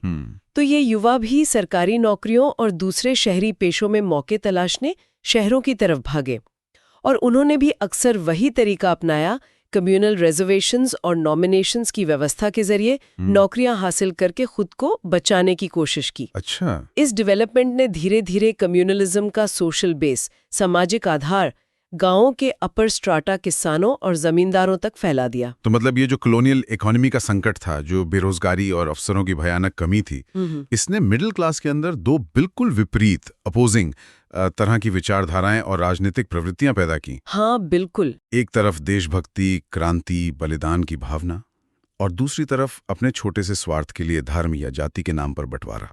हाँ, ये ड्युअलिटी बहुत साफ दिखती है। जब एंटी एम्पीरियलिस्ट रेवोल्यूशन और सोशल चेंज का एजेंडा जोरों पर था, जब लगता था कि बस देश आज़ाद होने वाला है, एक नया बेहतर समाज बनेगा, उम्मीद थी। हाँ, उम्मीद थी, तो मिडिल क्लासेस ने बड़े जोश और उत्साह से राष्ट्रीय और अन्य जन आंदोलनों में हिस्सा लिया। तब उन्होंने सिर्फ अपने नैरो इंटरेस्ट के बारे में नहीं सोचा, बल्कि पूंजीपतियों से लेकर किसानों और मजदूरों तक पूरे समाज के हितों और मांगों की वकालत की। उनकी व्यक्तिगत महत्वाकांक्षाएं, इंडिविजुअल एम्बिशंस, उस व्यापक सामाजिक दृष्टि, वाइडर सोशल विजन, उस बड़े नेशनल कॉज में जैसे घुल मिल गईं। वो बड़े लक्ष्य के लिए लड़ रहे थे। लेकिन जब क्रांतिकारी बदलाव की लहर थोड़ी धीमी पड़ी, जब आज़ादी की लड़ाई ज़्यादा निष्क्रिय दौर, पैसिव फेज में चली गई, या जब आंदोलनों में उतार आया, हाँ, या निराशा फैली, तब इसी मिडिल क्लासेस के बहुत से लोग शायद मोहभंग होकर, डिसइल्यूजनमेंट होकर या हताश होकर या बस प्रैक्टिकलिटी के नाम पर हाँ, वापस अपनी निजी समस्याओं के शॉर्ट टर्म सॉल्यूशंस की तरफ मुड़ गए। वो कम्युनलिज्म और इसी तरह की दूसरी विभाजनकारी विचारधाराओं जैसे जातिवाद, प्रांतवाद पर आधारित राजनीति की तरफ चले गए। अच्छा, इस तरह एक ही बुनियादी सामाजिक कारण, सोशल कॉजेशन यानी आर्थिक संकट और अवसरों की कमी, देश के कई हिस्सों में मिडिल क्लास के बड़े वर्गों को लगातार एंटी इंपीरियलिज्म और कम्युनलिज्म या कम्युनल टाइप पॉलिटिक्स के बीच झुलाता रहा, ऑसिलेट कराता रहा। कभी वो नेशनल हीरो बन जाते, कभी कम्युनल पॉलिटिक्स के पॉन। बिल्कुल। लेकिन ये विश्लेषण कहता है कि दोनों भूमिकाओं में जमीन आसमान का फर्क था। मतलब चाहे व्यक्ति वही हो, लेकिन उसकी भूमिका और उसका असर बिल्कुल अलग था। हाँ, ये फर्क समझना बहुत जरूरी है। पहले मामले में जब वो राष्ट्रीय आंदोलन में थे तो उनके अपने सामाजिक हित जैसे बेहतर अवसर, देश के सामान्य सामाजिक विकास, ओवरऑल प्रोग्रेस के हितों के साथ जुड़े हुए थे। हाँ। उनकी राजनीति व्यापक साम्राज्यवाद विरोधी संघर्ष का हिस्सा थी जो देश को आगे ले जा रही थी, एकता बना रही थी। दूसरे मामले में जब वो सांप्रदायिक राजनीति कर रहे थे तब उन्होंने एक संकीर्ण और स्वार्थी हित समूह, एक narrow and selfish interest group के रूप में काम किया। उन्होंने मौजूदा सामाजिक राजनीतिक यथास्थिति, सोशियो पॉलिटिकल स्टेटस को, जिसमें अंग्रेजी राज भी शामिल था, उसे इम्प्लिसिटली स्वीकार कर लिया। और ऑब्जेक्टिव तौर पे, चाहे उनका इरादा हो या न हो। हाँ, चाहे उनका इरादा हो या ना हो, उन्होंने कॉलोनियलिज्म की ही सेवा की। कैसे? लोगों को धर्म के नाम पर बांटकर, अंग्रेजों के खिलाफ साझा लड़ाई को कमजोर करके। तो कुल मिलाकर निचोड़ ये निकलता है कि कम्युनलिज्म की जड़ें मुख्य रूप से मिडिल क्लासेस के हितों, उनकी असुरक्षाओं और उनकी आकांक्षाओं में गहरी थीं। हाँ, वो भी एक ऐसी पिछड़ी औपनिवेशिक अर्थव्यवस्था, बैकवर्ड कॉलोनियल इकोनॉमी में, जहां उनके लिए अवसर बहुत कम थे और प्रतियोगिता बहुत ज्यादा थी। इसीलिए सांप्रदायिक सवाल असल में काफी हद तक एक मिडिल क्लास सवाल था। उन्हीं की समस्याओं से पैदा हुआ और उन्हीं को एड्रेस करने का दावा करता था। बिल्कुल। कम्युनलिज्म की मुख्य अपील और उसका मुख्य सोशल बेस भी इन्हीं मिडिल क्लासेस में ही था। ठीक है। बिल्कुल। लेकिन साथ ही ये याद रखना भी उतना ही जरूरी है, जैसा कि ये सोर्स अंत में जोर देकर कहता है, कि मिडिल क्लास का एक बहुत बड़ा हिस्सा हाँ। 1930 और 1940 के दशक में भी जब सांप्रदायिकता अपने चरम पर पहुंच रही थी, तब भी कुल मिलाकर कम्युनलिज्म के प्रभाव से मुक्त रहा। वो इस विभाजनकारी राजनीति में नहीं बहे। अच्छा, ये भी महत्वपूर्ण है। जी, ये बात खास तौर पर इंटेलेक्चुअल्स, बुद्धिजीवियों के लिए सच थी, चाहे वो हिंदू हो, मुस्लिम हो या सिख। वास्तव में जैसा ये विश्लेषण बताता है, 1930 के दशक का टिपिकल भारतीय इंटेलेक्चुअल आमतौर पर सेक्युलर होता था, धर्मनिरपेक्ष। हाँ। और मोटे तौर पर उसका झुकाव लेफ्ट विंग विचारों की तरफ होता था। यानी वो सिर्फ धार्मिक आधार पर बंटवारे के खिलाफ ही नहीं था, बल्कि सामाजिक और आर्थिक बराबरी और बदलाव की भी बात करता था। ये समझना वाकई दिमाग खोलने वाला है कि कैसे आर्थिक हालात, समाज का ढांचा और राजनीतिक दबाव मिलकर लोगों की सोच, उनकी पहचान और उनकी राजनीति को शेप देते हैं, और कैसे एक ही वर्ग अलग अलग परिस्थितियों में बिल्कुल अलग अलग भूमिकाएं निभा सकता है। पर यहाँ एक सवाल मन में उठता है, अगर ये जड़ें इतनी गहरी थीं तो फिर आज़ादी के बाद ये खत्म क्यों नहीं हुई, या शायद उनका रूप बदल गया? इस पर भी सोचना होगा। चलिए इस चर्चा को आगे बढ़ाते हैं। ठीक है, चलिए अपनी चर्चा को आगे बढ़ाते हैं। आज हम कॉलोनियल अर्थव्यवस्था के उस पहलू पर गौर कर रहे हैं जिसने कम्युनल राजनीति को, आप कह सकती हैं, हवा दी। मतलब कैसे उस जमाने में नौकरियों की कमी और जो पूरा इकोनॉमिक स्ट्रक्चर था उसने समाज में बंटवारे के बीज बोए। ये सिर्फ कोई पुरानी इतिहास की बात नहीं है, बल्कि ये आम लोगों की जिंदगी, उनकी नौकरियों की चिंता, कॉलेज एडमिशन्स, इन सब से जुड़ी कहानी है। सोचिए ना, आज भी गवर्नमेंट जॉब का इतना क्रेज क्यों है? लोग इंजीनियरिंग करके भी सरकारी बाबू क्यों बनना चाहते हैं? शायद इसकी जड़ें यहीं कहीं हो, उस कॉलोनियल दौर की इकोनॉमिक इनसिक्योरिटी में।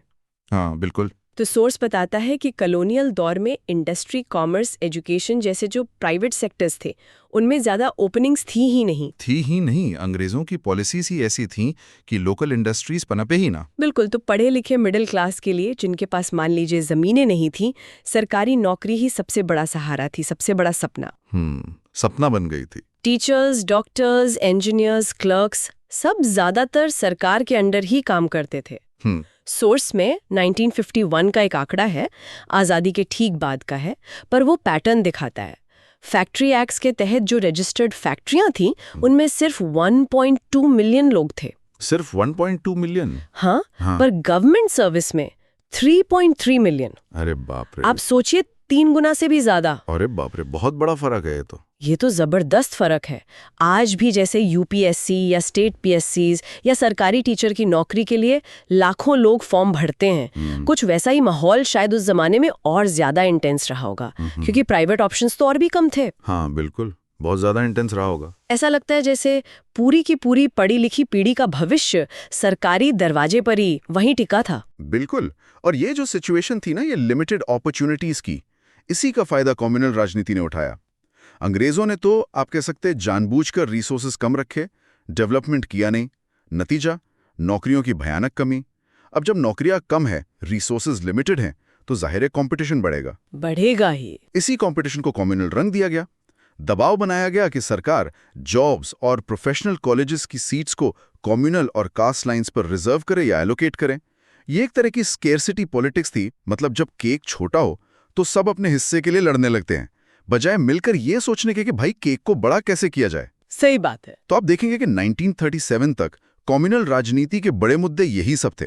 सरकारी नौकरियां किसको मिलें, किस समुदाय को पढ़ाई में कितनी छूट मिले, और लेजिस्लेटिव काउंसिल्स या म्युनिसिपल बॉडीज में कितनी सीटें हों। लेकिन ये लेजिस्लेटिव काउंसिल या म्युनिसिपल बॉडी की सीटों का नौकरियों से क्या लेना देना था? मतलब सीधा कनेक्शन क्या था? अरे सीधा लेना देना था। इन सीटों से पॉलिटिकल इन्फ्लुएंस मिलता था, है ना, और उस इन्फ्लुएंस से नौकरियों और दूसरी इकोनॉमिक अपॉर्चुनिटीज पर कंट्रोल हासिल होता था। आप सोचिए आज भी क्या होता है, एमएलए, एमपी कोटा या पहचान के आधार पर नौकरियों में सिफारिशें चलती हैं ना। हाँ हाँ, बिल्कुल चलती हैं। उस जमाने में ये और ज्यादा खुलकर होता होगा। तो ये सीटें मतलब पावर, और पावर मतलब रिसोर्सेज पर कब्जा। लेकिन गौर करने वाली बात यह है, जैसा सोर्स बताता है, कि कम्युनल नेता भले ही पूरी कम्युनिटी का, पूरे धर्म या जाति का नाम लेते थे, नारे लगाते थे कि हमारा हक मारा जा रहा है। हाँ हाँ, पूरी कौम का नाम लेकर। बिल्कुल। लेकिन उनकी मांगे असल में इन्हीं एजुकेटेड मिडिल क्लास के हितों तक ही सीमित थीं। सरकारी नौकरियां, कॉलेज की सीटें, ये सब मिडिल क्लास के मुद्दे थे। आम जनता, किसान, मजदूर, उनकी रोजी रोटी की जो बुनियादी चिंताएं थीं, जमीन का सवाल, कर्ज का बोझ, जो असल मुद्दे थे। हाँ, इन असल मुद्दों से इन कम्युनल नेताओं का कोई लेना देना नहीं था। सच पूछिए तो ये कुछ ऐसा है जैसे मान लीजिए कॉलेज में कुछ छात्र हॉस्टल सीट्स के बंटवारे के लिए लड़ रहे हों, एडमिनिस्ट्रेशन पर दबाव डाल रहे हो कि हमारे ग्रुप को ज्यादा सीटें दो, पर कोई ये मांग नहीं कर रहा है कि भाई कॉलेज में 2 और हॉस्टल विंग्स बनाओ ताकि सबकी समस्या हल हो जाए। सही। फोकस सिर्फ बंटवारे पर था, एक्सपेंशन पर नहीं। हाँ, ये तो कमाल का इंसाइट है। मतलब लड़ाई सिर्फ केक के मौजूदा स्लाइसेस के बंटवारे की थी, केक का साइज बढ़ा करने की नहीं। बस मेरी स्लाइस किसी तरह थोड़ी बड़ी हो जाए, भले ही दूसरे की छोटी हो जाए, और इसके लिए पूरी कम्युनिटी को मोहरा बनाया गया। बिल्कुल। आज भी कभी कभी यही पैटर्न दिखता है ना, जब असल मुद्दों जैसे बेरोजगारी है, महंगाई है, अच्छी शिक्षा, हेल्थ केयर की जरूरत है, इन पर बात होनी चाहिए तो ध्यान भटकाकर पहचान की राजनीति, आरक्षण पर झगड़े या किसी छोटे मोटे मुद्दे को कम्युनल रंग देकर लड़ाया जाता है। लगता है ये प्लेबुक बहुत पुरानी है, बहुत पुरानी, कॉलोनियल जमाने से चली आ रही है। सोर्स एक और बड़ी दिलचस्प और मुझे लगता है जरूरी बात कहता है कि कई बार समाज में जो असली तनाव था वो असल में अमीर और गरीब के बीच का था। हाँ, क्लास कॉन्फ्लिक्ट। हाँ, एक्सप्लॉइटर और एक्सप्लॉइटेड के बीच का क्लास कॉन्फ्लिक्ट था। मतलब जमींदार और किसान का झगड़ा, सेठ और मजदूर का झगड़ा, साहूकार और कर्जदार का झगड़ा। ये झगड़े तो खैर किसी भी समाज में होते हैं जहां इकोनॉमिक इनइक्वालिटी होती है। राइट। हाँ, लेकिन भारत में एक ट्विस्ट आया। अगर एक्सप्लॉइटर और एक्सप्लॉइटेड अलग अलग धर्म के हुए, मान लीजिए जमींदार हिंदू है और किसान मुस्लिम, या साहूकार हिंदू है और कर्जदार मुस्लिम, तो कम्युनल राजनीति ने फौरन उसे धर्म की लड़ाई का रंग दे दिया। बिल्कुल, फौरन। मतलब झगड़े की असली वजह इकोनॉमिक एक्सप्लॉयटेशन थी, नॉन रिलीजियस थी, पर उसे पेश ऐसे किया गया जैसे ये 2 धर्मों की कोई पुरानी खानदानी दुश्मनी हो। सोर्स इसे बैकवर्ड पॉलिटिकल कॉन्शियसनेस कहता है। मतलब शायद उस वक्त आम लोगों में इतनी राजनीतिक समझ या चेतना नहीं थी कि वो इस खेल को समझ सकें। हाँ, शायद, या फिर वो प्रोपेगेंडा इतना ज्यादा था। हाँ, वो गलतफहमी में या प्रोपेगेंडा के असर में आकर मान लेते थे कि उनकी मुसीबतों की जड़ दूसरा धर्म है। सीजे शाह का जिक्र है इसमें। वो कहते हैं कि कम्युनल प्रोपेगेंडा के जबरदस्त असर में आम लोग अपनी मुश्किलों की असली जड़, शोषण, दमन, एक्सप्लॉयटेशन, ओप्रेशन को देख ही नहीं पाते थे। समझ ही नहीं पाते थे। जैसे मोहल्ले में पानी की सप्लाई कम है, सबको दिक्कत हो रही है, पर लड़ाई इस बात पर शुरू हो जाए कि किस घर के नल में ज्यादा पानी आ रहा है। और अगर वो घर किसी दूसरे समुदाय का हो तो देखते देखते पानी की कमी का मुद्दा पीछे छूट जाए और वो दो समुदायों की लड़ाई बन जाए। बिल्कुल, जबकि असल मुद्दा तो म्यूनिसिपल सप्लाई का है। हाँ, और ये मैनिपुलेशन इसलिए मुमकिन हुआ और इतने बड़े पैमाने पर कामयाब भी हुआ क्योंकि भारत के कई हिस्सों में एक अजीब और मैं कहूँगा खतरनाक कोइंसिडेंस था। अच्छा, क्या? धर्म और क्लास का बंटवारा अक्सर एक जैसा दिखता था। ये समझना बहुत जरूरी है कि ऐसा क्यों हुआ और इसका असर क्या पड़ा। मतलब कई इलाकों में ज्यादातर एक्सप्लॉइटर सेक्शंस, जमींदार यानी लैंडलॉर्ड्स, व्यापारी यानी ट्रेडर्स, साहूकार यानी मनी लैंडर्स, संयोग से अपर कास्ट हिंदू होते थे। और दूसरी तरफ गरीब, एक्सप्लॉइटेड लोग, किसान यानी पेजेंट्स, मजदूर यानी लेबरर्स, कर्जदार यानी डेटर्स, संयोग से मुस्लिम या फिर लोअर कास्ट हिंदू होते थे। ये जो ओवरलैप था ना, जहां धार्मिक पहचान और आर्थिक स्थिति एक जैसी दिखती थी या कम से कम दिखाई जा सकती थी, इसने कम्युनल प्रोपेगेंडा को फैलने और जड़ें जमाने में बहुत मदद की। प्रोपेगेंडा फैलाने वालों के लिए ये कहना बहुत आसान हो गया कि देखो जी, हिंदू जमींदार मुस्लिम किसान को दबा रहा है या हिंदू साहूकार मुस्लिम कर्जदार का खून चूस रहा है।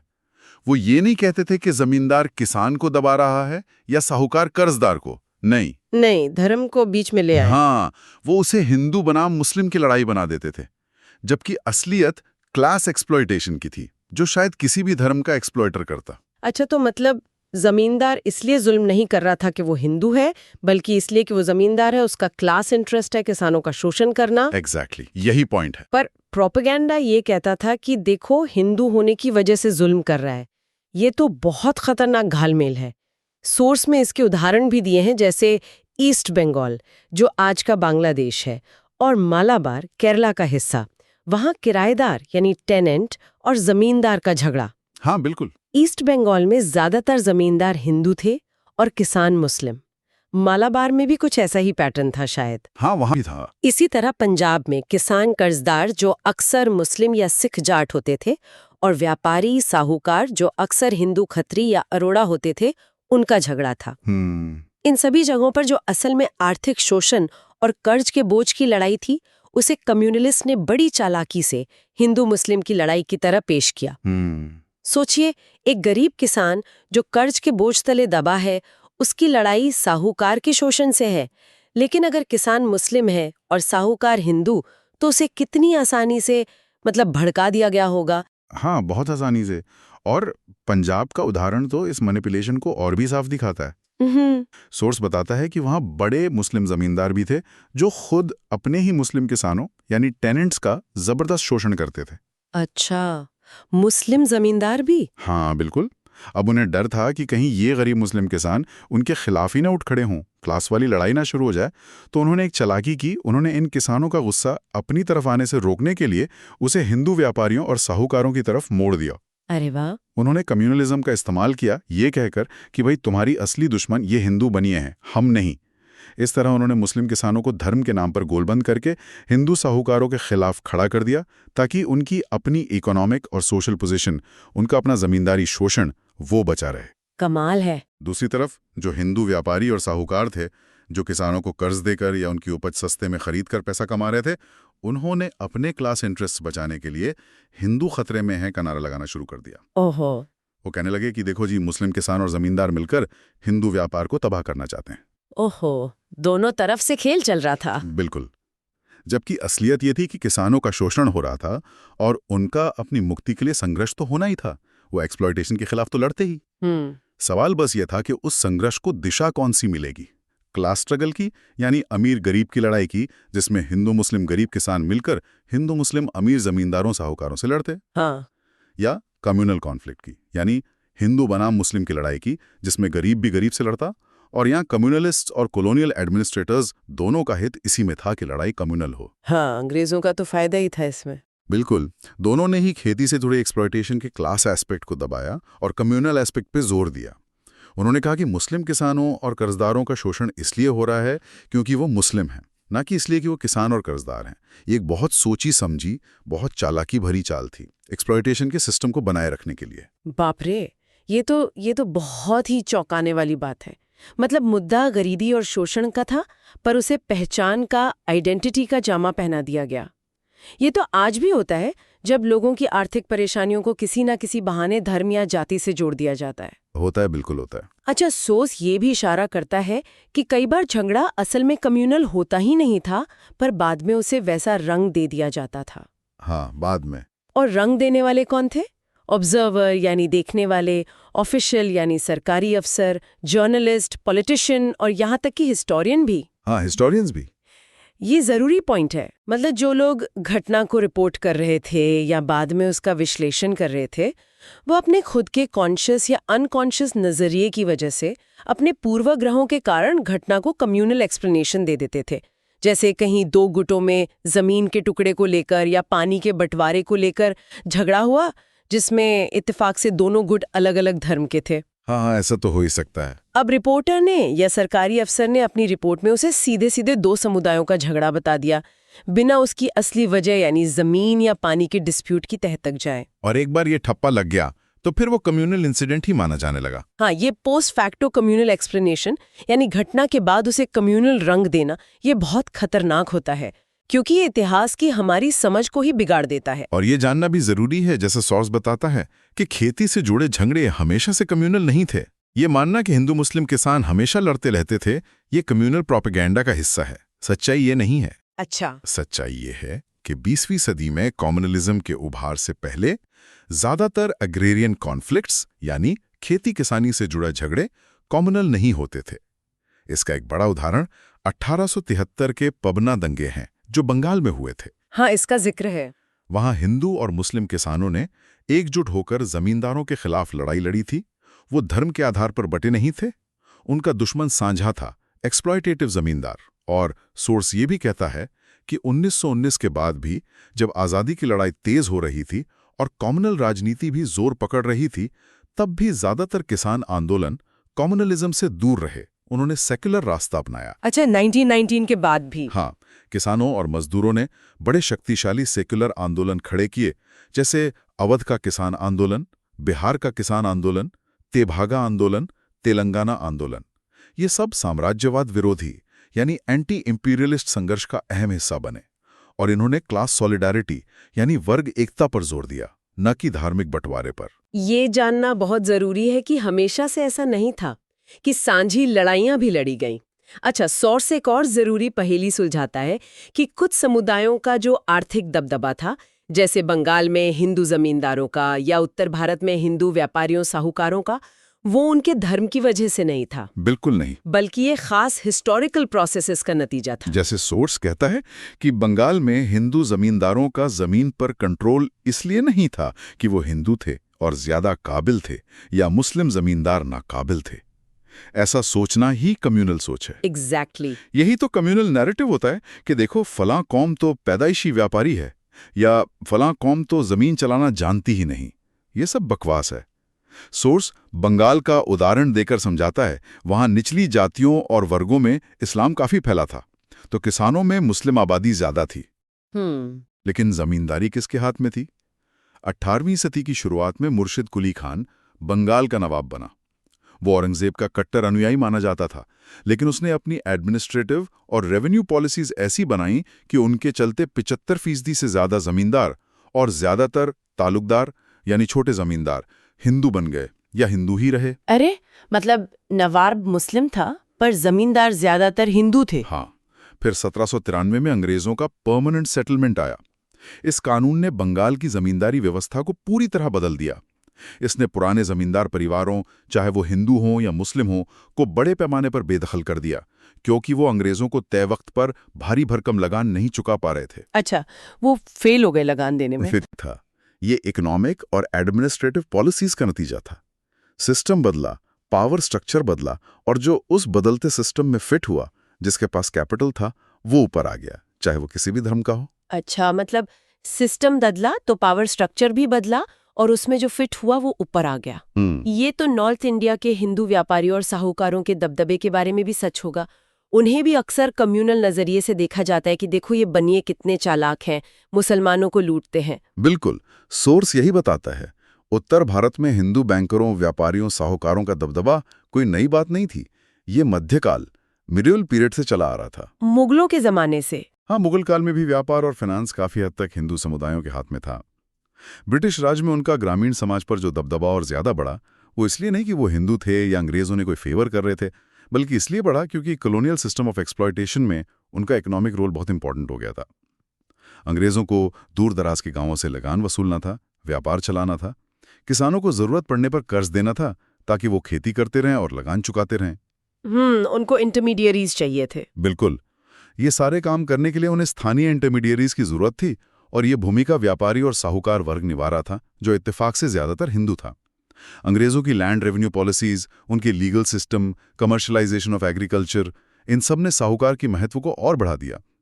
आसान शब्दों में कहें तो कॉलोनियल हिस्ट्री ने व्यापारी साहूकारों के ग्रोथ और दबदबे की गारंटी दी, क्योंकि अंग्रेजी राज को उनकी जरूरत थी।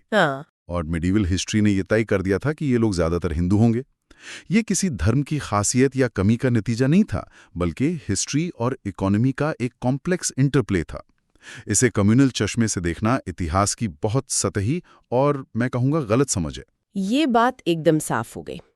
अब सोर्स एक और एंगल दिखाता है कि कम्युनलिज्म सिर्फ जनता को बांटने का या क्लास कॉन्फ्लिक्ट को छुपाने का तरीका ही नहीं था, बल्कि ये अलग अलग धर्मों या कुछ मामलों में जातियों के अपर क्लासेस या स्ट्राटा के बीच पावर, प्रिविलेजेस और इकोनॉमिक गेन्स के लिए एक लड़ाई भी थी। हाँ, आपस की लड़ाई। मतलब ये सिर्फ ऊपर वालों की नीचे वालों को कंट्रोल करने की चाल नहीं थी, बल्कि ऊपर वाले आपस में भी लड़ रहे थे।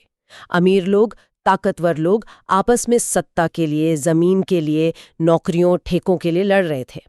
और अपनी इस आपसी लड़ाई को धार देने के लिए और अपनी अपनी कम्युनिटी के आम लोगों का पॉपुलर सपोर्ट हासिल करने के लिए, हाँ, सपोर्ट बेस बनाने के लिए वो कम्युनलिज्म का इस्तेमाल करते थे।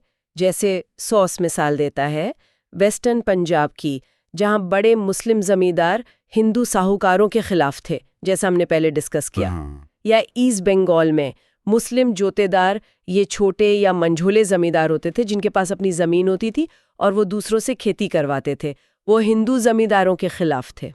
ये असल में दो एलीट ग्रुप्स की लड़ाई थी रिसोर्सेज पर कंट्रोल के लिए, लेकिन इसे हिंदू मुस्लिम लड़ाई का रंग दे दिया गया। बिल्कुल। आज की राजनीति में भी तो ये खूब दिखता है ना, कैसे बड़े नेता या प्रभावशाली गुट अपनी कुर्सी बचाने या दूसरे गुट को कमजोर करने के लिए या सरकारी ठेकों या जमीनों पर कब्जा करने के लिए बड़े आराम से जाति या धर्म का कार्ड का इस्तेमाल करते हैं। बिल्कुल करते हैं। ऐसा लगता है जैसे दो बड़ी बिजनेस फैमिलीज आपस में मार्केट शेयर के लिए लड़ रही हों और अपने कर्मचारियों को धर्म या जाति के नाम पर एक दूसरे के खिलाफ भड़का रही हों ताकि उनकी अपनी लड़ाई चलती रहे। बिल्कुल सही पकड़ा है। ये अपर क्लास इनफाइटिंग कम्युनलिज्म का एक बहुत जरूरी पहलू है। और सबसे बढ़कर सोर्स इस पूरी डिस्कशन को समेटते हुए कहता है कि कम्युनलिज्म असल में इकोनॉमिकली और पॉलिटिकली रिएक्शनरी सोशल क्लासेस और पॉलिटिकल फोर्सेस का हथियार था। अब ये रिएक्शनरी शब्द थोड़ा भारी है, इसका मतलब क्या है? रिएक्शनरी वो ताकतें होती हैं जो समाज में प्रोग्रेस या बदलाव नहीं चाहती, जो पुराने सोशल ऑर्डर को, पुरानी व्यवस्था को बनाए रखना चाहती हैं, जिसमें उनका हित सत्ता हो। अच्छा, स्टेटस को बनाए रखना चाहती हैं। हाँ, स्टेटस को। कौन थे ये रिएक्शनरी फोर्सेस कॉलोनियल इंडिया में? सोर्स गिनाता है सेमी फ्यूडल जमींदार जो किसानों का शोषण करते थे, पुराने ब्यूरोक्रेट्स और रजवाड़ों से जुड़े लोग जिन्हें सोर्स जागीरदारी क्लासेस कह रहा है, मतलब पुरानी एलीट जिनके प्रिविलेज छिन रहे थे, बड़े व्यापारी और साहूकार जो अपने इकोनॉमिक एक्सप्लॉयटेशन के सिस्टम को बचाना चाहते थे, और सबसे बढ़कर खुद कॉलोनियल स्टेट यानी अंग्रेजी हुकूमत, जिसका तो हित ही डिवाइड एंड रूल में था। उनका तो मकसद ही यही था। सोर्स कहता है कि जो कम्युनल नेता और पार्टियां थीं, वो आमतौर पर इन्हीं ताकतों से जुड़ी हुई थीं या इन्हीं के हितों को जाने अनजाने साध रही थीं। तो इन ताकतों को, इन रिएक्शनरी फोर्सेस को कम्युनलिज्म से क्या फायदा था? मतलब जमींदार को या अंग्रेज सरकार को हिंदू मुस्लिम को लड़ाने से क्या हासिल हो रहा था? वो इसे क्यों बढ़ावा दे रहे थे? कई सीधे सीधे फायदे थे, और ये कोई अचानक हुई चीज नहीं थी। ये अक्सर एक सोची समझी स्ट्रैटेजी होती थी। सोर्स बताता है कि ये निहित स्वार्थ वाले लोग, वेस्टेड इंटरेस्ट, जमींदार, साहूकार, अंग्रेज अफसर जानबूझकर या अनजाने में कम्युनलिज्म को बढ़ावा देते थे क्योंकि इसके 5 बड़े फायदे थे उनके लिए। अच्छा, 5 फायदे क्या थे वो? पहला, ये जनता के असली संघर्षों, पॉपुलर स्ट्रगल्स को भटका सकता था, डिस्टॉर्ट या डाइवर्ट कर सकता था। जी। जैसे आज़ादी की लड़ाई जोर पकड़ रही थी, किसान जमींदारों के खिलाफ उठ रहे थे, मजदूर हड़तालें कर रहे थे। कम्युनलिज्म इन सबको कमजोर कर सकता था। लोगों का ध्यान असल दुश्मन यानी अंग्रेज, जमींदार, पूंजीपति से हटाकर आपस में लड़ने में लगा सकता था। हाँ, आपस में उलझा दो। दूसरा, ये जनता को उनकी बुरी हालत के असली सामाजिक, आर्थिक और राजनीतिक कारण समझने से रोक सकता था। अगर लोग धर्म के नाम पर लड़ेंगे तो ये कैसे समझेंगे कि उनकी गरीबी या बेरोजगारी का कारण एक्सप्लॉयटेटिव इकोनॉमिक सिस्टम है या कॉलोनियल रूल है। उन्हें लगेगा कि उनकी सारी मुसीबतों की जड़ तो दूसरा समुदाय है। सही बात है, असली वजह छुपी रह जाएगी। तीसरा, ये लोगों को नेशनल और क्लास लाइंस पर एक होने से रोक सकता था।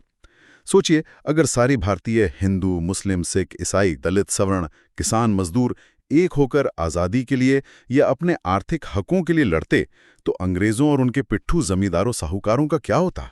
तब तो उनकी छुट्टी हो जाती। बिल्कुल। कम्युनलिज्म ने इस पोटेंशियल एकता को बनने ही नहीं दिया, उसे तोड़ दिया।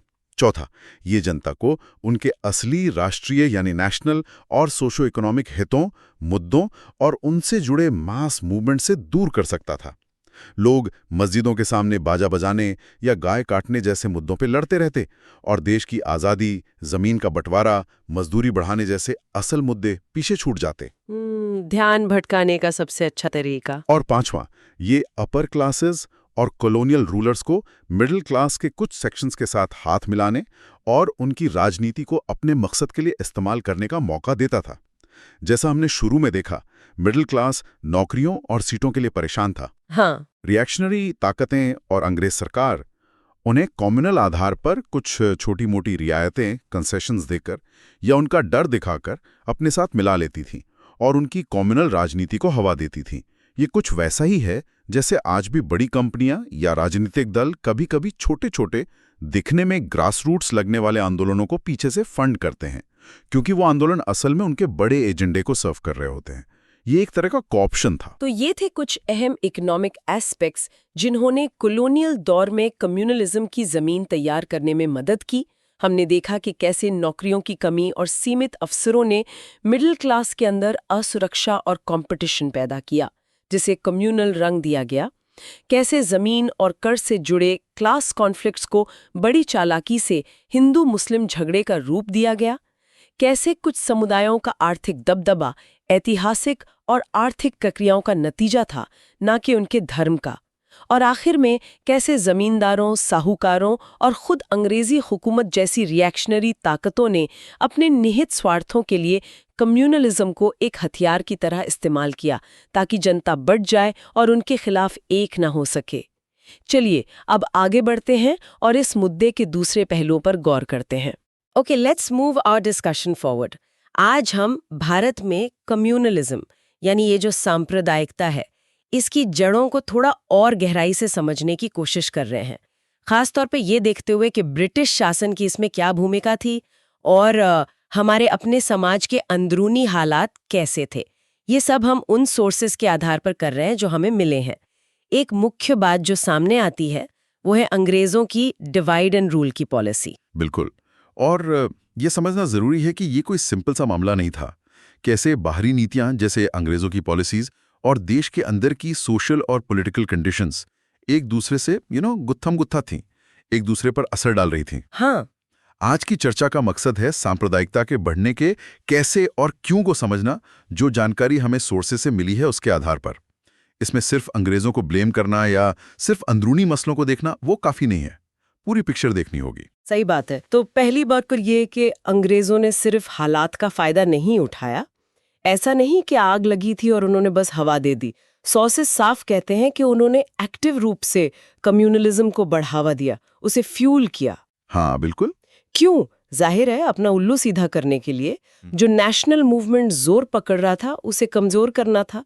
अंग्रेजों को डर था कि अगर हिंदू मुसलमान एक हो गए तो उनका राज कैसे चलेगा। एग्जैक्टली।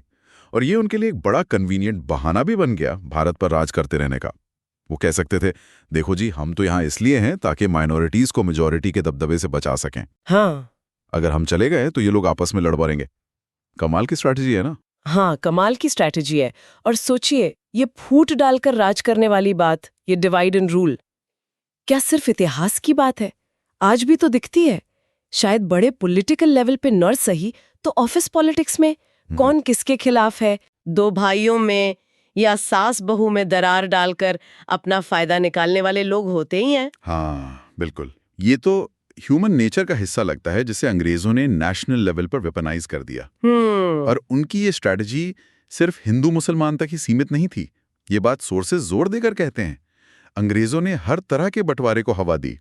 एक इलाके को दूसरे इलाके के खिलाफ, अच्छा, हाँ, एक प्रांत को दूसरे प्रांत के खिलाफ, जाति को जाति के खिलाफ, ऊंची जाति बनाम नीची जाति, बाप रे, भाषा को भाषा के खिलाफ, हिंदी वाले तमिल वालों के खिलाफ या बंगाली असामियों के खिलाफ, सुधारवादियों मतलब रिफॉर्मर्स को रूढ़िवादियों ऑर्थोडॉक्स के खिलाफ, नरम दल मॉडरेट्स को गरम दल एक्सट्रीमिस्ट के खिलाफ, पूरी कोशिश मतलब। हाँ, लेफ्टिस्ट को राइटिस्ट के खिलाफ, यहां तक कि एक क्लास को दूसरे क्लास के खिलाफ भी खड़ा करने की कोशिश की। किसानों को जमींदारों के खिलाफ, जब उन्हें किसानों का सपोर्ट चाहिए होता था, या मजदूरों को मालिकों के खिलाफ, जब उन्हें ट्रेड यूनियनों को तोड़ना होता था। बाप रे, मतलब पूरी कोशिश थी कि समाज में जहां भी जरा सी दरार दिखे उसे खोदकर खाई बना दो, कोई भी ग्रुप एकजुट ना हो पाए। बिल्कुल, पूरी लिस्ट है उनके कारनामों की। लेकिन सबसे कारगर, सबसे पोटेंट हथियार उनके लिए ये धार्मिक बंटवारा, ये कम्युनल डिवीजन ही साबित हुआ।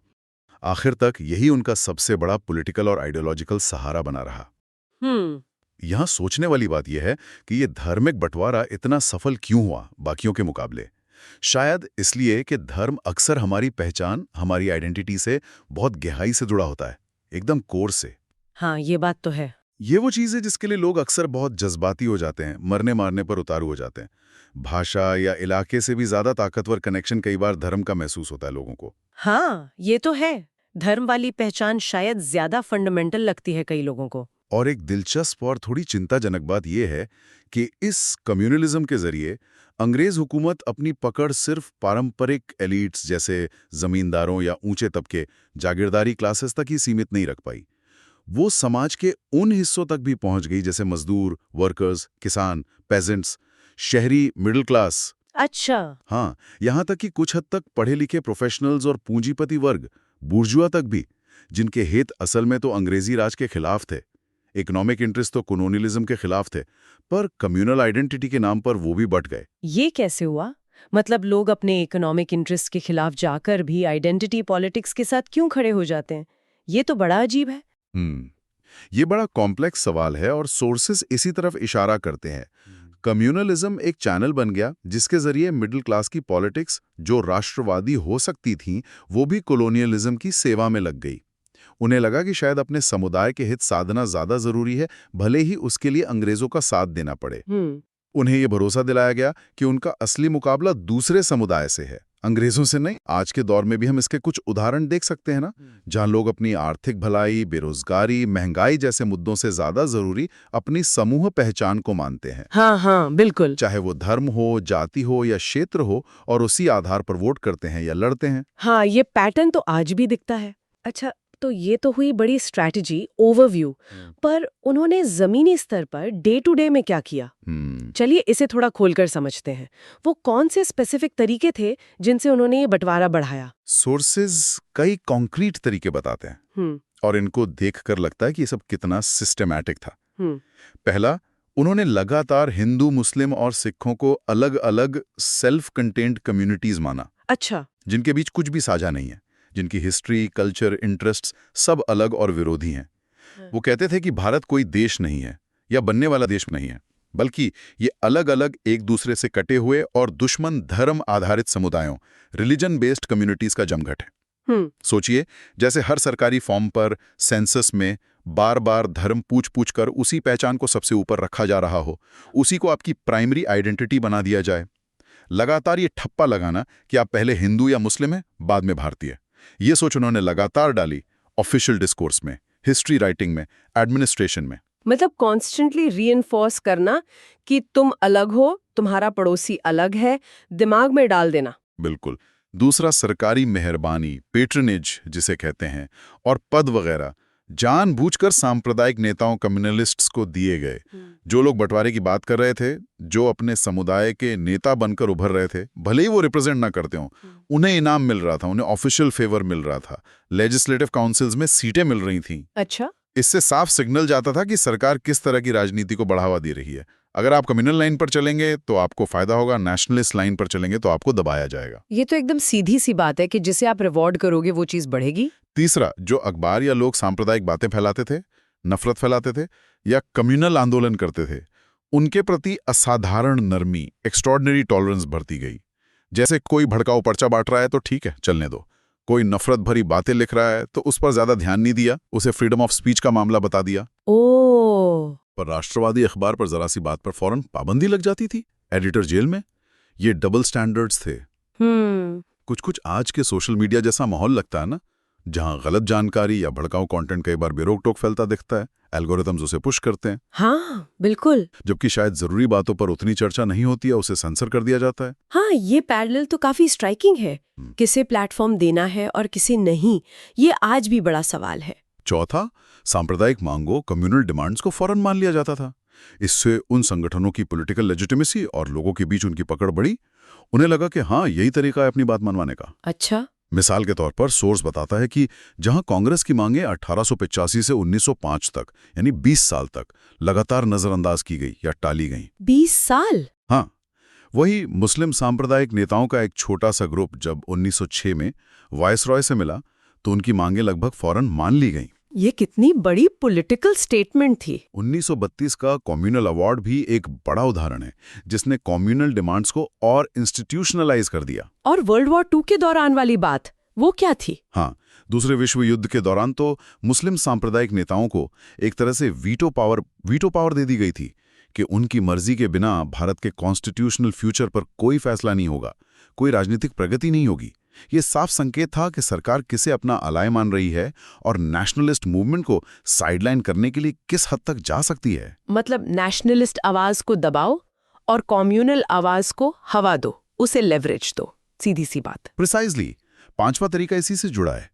अंग्रेजों ने सांप्रदायिक संगठनों और नेताओं को ही उनके समुदायों का असली प्रवक्ता, सोल स्पोक्स पर्सन मान लिया, जैसे कोई एक नेता ही पूरे धर्म के लोगों की आवाज हो। जबकि राष्ट्रवादी नेताओं जो इंक्लूसिव पॉलिटिक्स की बात कर रहे थे, पूरे देश की बात कर रहे थे, उन्हें माइक्रोस्कोपिक माइनॉरिटी यानी बहुत छोटे इलीट समूह का प्रतिनिधि कहकर खारिज कर दिया कि ये तो बस कुछ पढ़े लिखे लोग हैं, आम जनता इनके साथ नहीं है। अच्छा। ये कुछ ऐसा है जैसे कहा जाए कि किसी कॉलेज में सिर्फ एवीबीपी या एसएफआई का नेता ही सारे हिंदू या सारे लेफ्टिस्ट छात्रों की बात रख सकता है, और जो छात्र एकता या कॉमन इश्यूज की बात कर रहे हैं वो तो बस कुछ गिने चुने लोग हैं।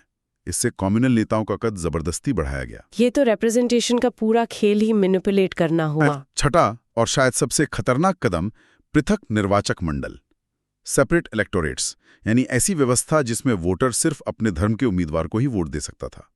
मुस्लिम वोटर सिर्फ मुस्लिम कैंडिडेट को, सिख वोटर सिर्फ सिख कैंडिडेट को बाद में। जब लोग अपने धर्म के आधार पर अलग वोट डालेंगे और सिर्फ अपने धर्म के उम्मीदवार को ही चुनेंगे, तो जाहिर है कि नेता भी सिर्फ अपने धर्म के लोगों को खुश करने वाली बातें करेंगे, उन्हीं के मुद्दे उठाएंगे। इससे बंटवारा तो पॉलिटिक्स के स्ट्रक्चर में ही इंस्टीट्यूशनलाइज्ड हो गया, एकदम पक्का हो गया ना। हाँ बिल्कुल। राजनीतिक प्रक्रिया ही बंटवारे पर आधारित हो गई।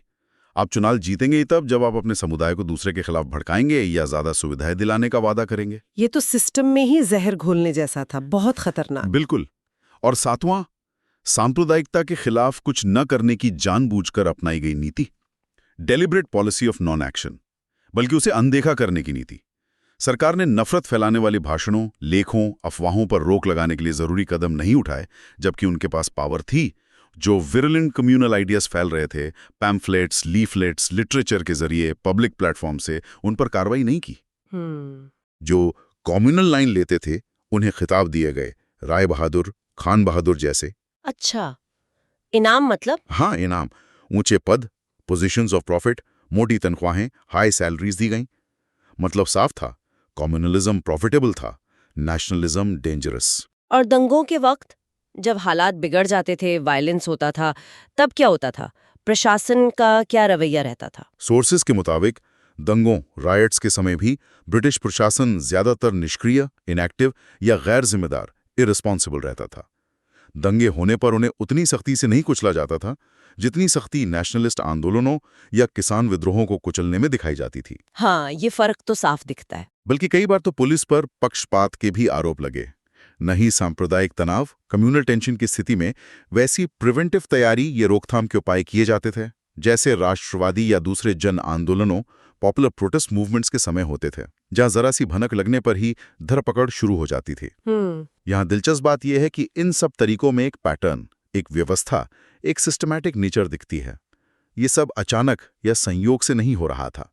राष्ट्रवाद को दबाने के लिए पूरी एडमिनिस्ट्रेटिव और पुलिस मशीनरी का इस्तेमाल और सांप्रदायिकता को बढ़ाने के लिए या तो खुली छूट या फिर एक्टिव एनकरेजमेंट। हाँ, ये दिखाता है कि स्टेट यानी सरकार अपनी इमेंस पावर का इस्तेमाल समाज को जोड़ने के लिए भी कर सकती है और तोड़ने के लिए भी। अंग्रेजों ने तोड़ने वाला रास्ता चुना। सोर्स का निष्कर्ष साफ है, जब तक अंग्रेजी राज रहा और वो सांप्रदायिकता को इस तरह पॉलिसी के तौर पर सपोर्ट करता रहा, इस समस्या का हल बहुत मुश्किल था। अंग्रेजी राज का खत्म होना जरूरी था, पर सोर्स ये भी कहता है कि सिर्फ उतना ही काफी नहीं था सांप्रदायिकता से लड़ने के लिए। वो एक नेसेसरी कंडीशन थी, सफिशिएंट नहीं, जड़ें और गहरी थी। ठीक है, ब्रिटिश भूमिका तो काफी साफ है। डिवाइड एंड रूल की पूरी मशीन काम कर रही थी सिस्टमैटिक तरीके से। लेकिन सोर्स एक और शायद ज्यादा अनकंफर्टेबल पहलू की तरफ इशारा करता है कि सिर्फ अंग्रेज ही जिम्मेदार नहीं थे। शुरुआती राष्ट्रवाद की सोच और प्रचार में एक हिंदू रंग, एक हिंदू टिंज भी था। इसका क्या असर हुआ? ये थोड़ा सेंसिटिव मुद्दा है, पर सोर्सेस के आधार पर समझना जरूरी है। हाँ, सोर्स इस पर बात करता है और ये एक अहम नुक्ता है जिसे नजरअंदाज नहीं किया जा सकता। सोर्स बताता है कि 20वीं सदी की शुरुआत में, खासकर जब राष्ट्रवाद थोड़ा और असर्टिव हुआ, तब कई राष्ट्रवादी नेताओं, विशेषकर जिन्हें गरम दल, एक्सट्रीमिस्ट कहा जाता है, उन्होंने राष्ट्रवादी सोच और प्रचार में हिंदू धार्मिक प्रतीकों, रिवाजों और इतिहास, मतलब हिंदू रिलीजियस एलिमेंट का काफी इस्तेमाल किया। जैसे कुछ एग्जाम्पल्स हैं सोर्सेज में, क्या बताते हैं वो? हाँ, कई हैं। जैसे लोकमान्य तिलक जी ने महाराष्ट्र में लोगों को एकजुट करने और उनमें नेशनलिस्ट फीलिंग जगाने के लिए गणेश पूजा और शिवाजी उत्सव का बड़े पैमाने पर इस्तेमाल किया। शिवाजी को एक नेशनल हीरो की तरह प्रोजेक्ट किया गया जो विदेशी मुगलों से लड़े। अच्छा। बंगाल विभाजन विरोधी आंदोलन, स्वदेशी मूवमेंट की शुरुआत गंगा में डुबकी लगाने और वंदे मातरम के नारों से हुई, जो मूलतः देवी दुर्गा की स्तुति है। ये तरीके आम हिंदू जनता को मोबिलाइज करने में शायद कारगर रहे हों। उन्हें लगा कि ये अपना आंदोलन है, लेकिन इनमें एक धार्मिक पुट तो था ही। और इतिहास को लेके क्या रवैया था, मतलब हिस्ट्री को कैसे देखा जा रहा था? सोर्सेज बताते हैं कि प्राचीन भारतीय संस्कृति, एंशिएंट इंडियन कल्चर, जिसे हिंदू संस्कृति माना गया, उस पर बहुत ज्यादा जोर दिया गया। उसकी महानता के गुणगान हुए। लेकिन मध्यकालीन भारतीय संस्कृति, मिडीवल इंडियन कल्चर, जिसे अक्सर मुस्लिम शासन से जोड़ा जाता था, हालांकि वो एक मिला-जुला गंगा जमुनी कल्चर था। हाँ, बिल्कुल। उसे या तो नजरअंदाज करने या फिर उसे एक डार्क पीरियड की तरह देखने की प्रवृत्ति दिखी। जैसे इतिहास की बात हो तो सिर्फ वेदों, उपनिषदों, गुप्त काल की महानता बताई जाए, लेकिन सल्तनत या मुगल काल के आर्किटेक्चर, म्यूजिक, एडमिनिस्ट्रेशन या सूफी भक्ति आंदोलन के मिले जुले असर को उतना महत्व न दिया जाए, या उसे विदेशी कह दिया जाए। हाँ, या उसे विदेशी या दमनकारी काल कहा जाए। मतलब राष्ट्रवाद को एक तरह से हिंदू आइडेंटिटी से लिंक करने की कोशिश हो रही थी, अनजाने में या जानबूझकर। सोर्स कहता है कि हाँ, राष्ट्रवाद को एक हिंदू वैचारिक आधार, एक हिंदू आइडियोलॉजिकल अंडरपिनिंग देने की कोशिश हुई, या कम से कम रोजमर्रा की पॉलिटिकल एक्टिविटीज में हिंदू मुहावरों, हिंदू इडियम का इस्तेमाल आम हो गया।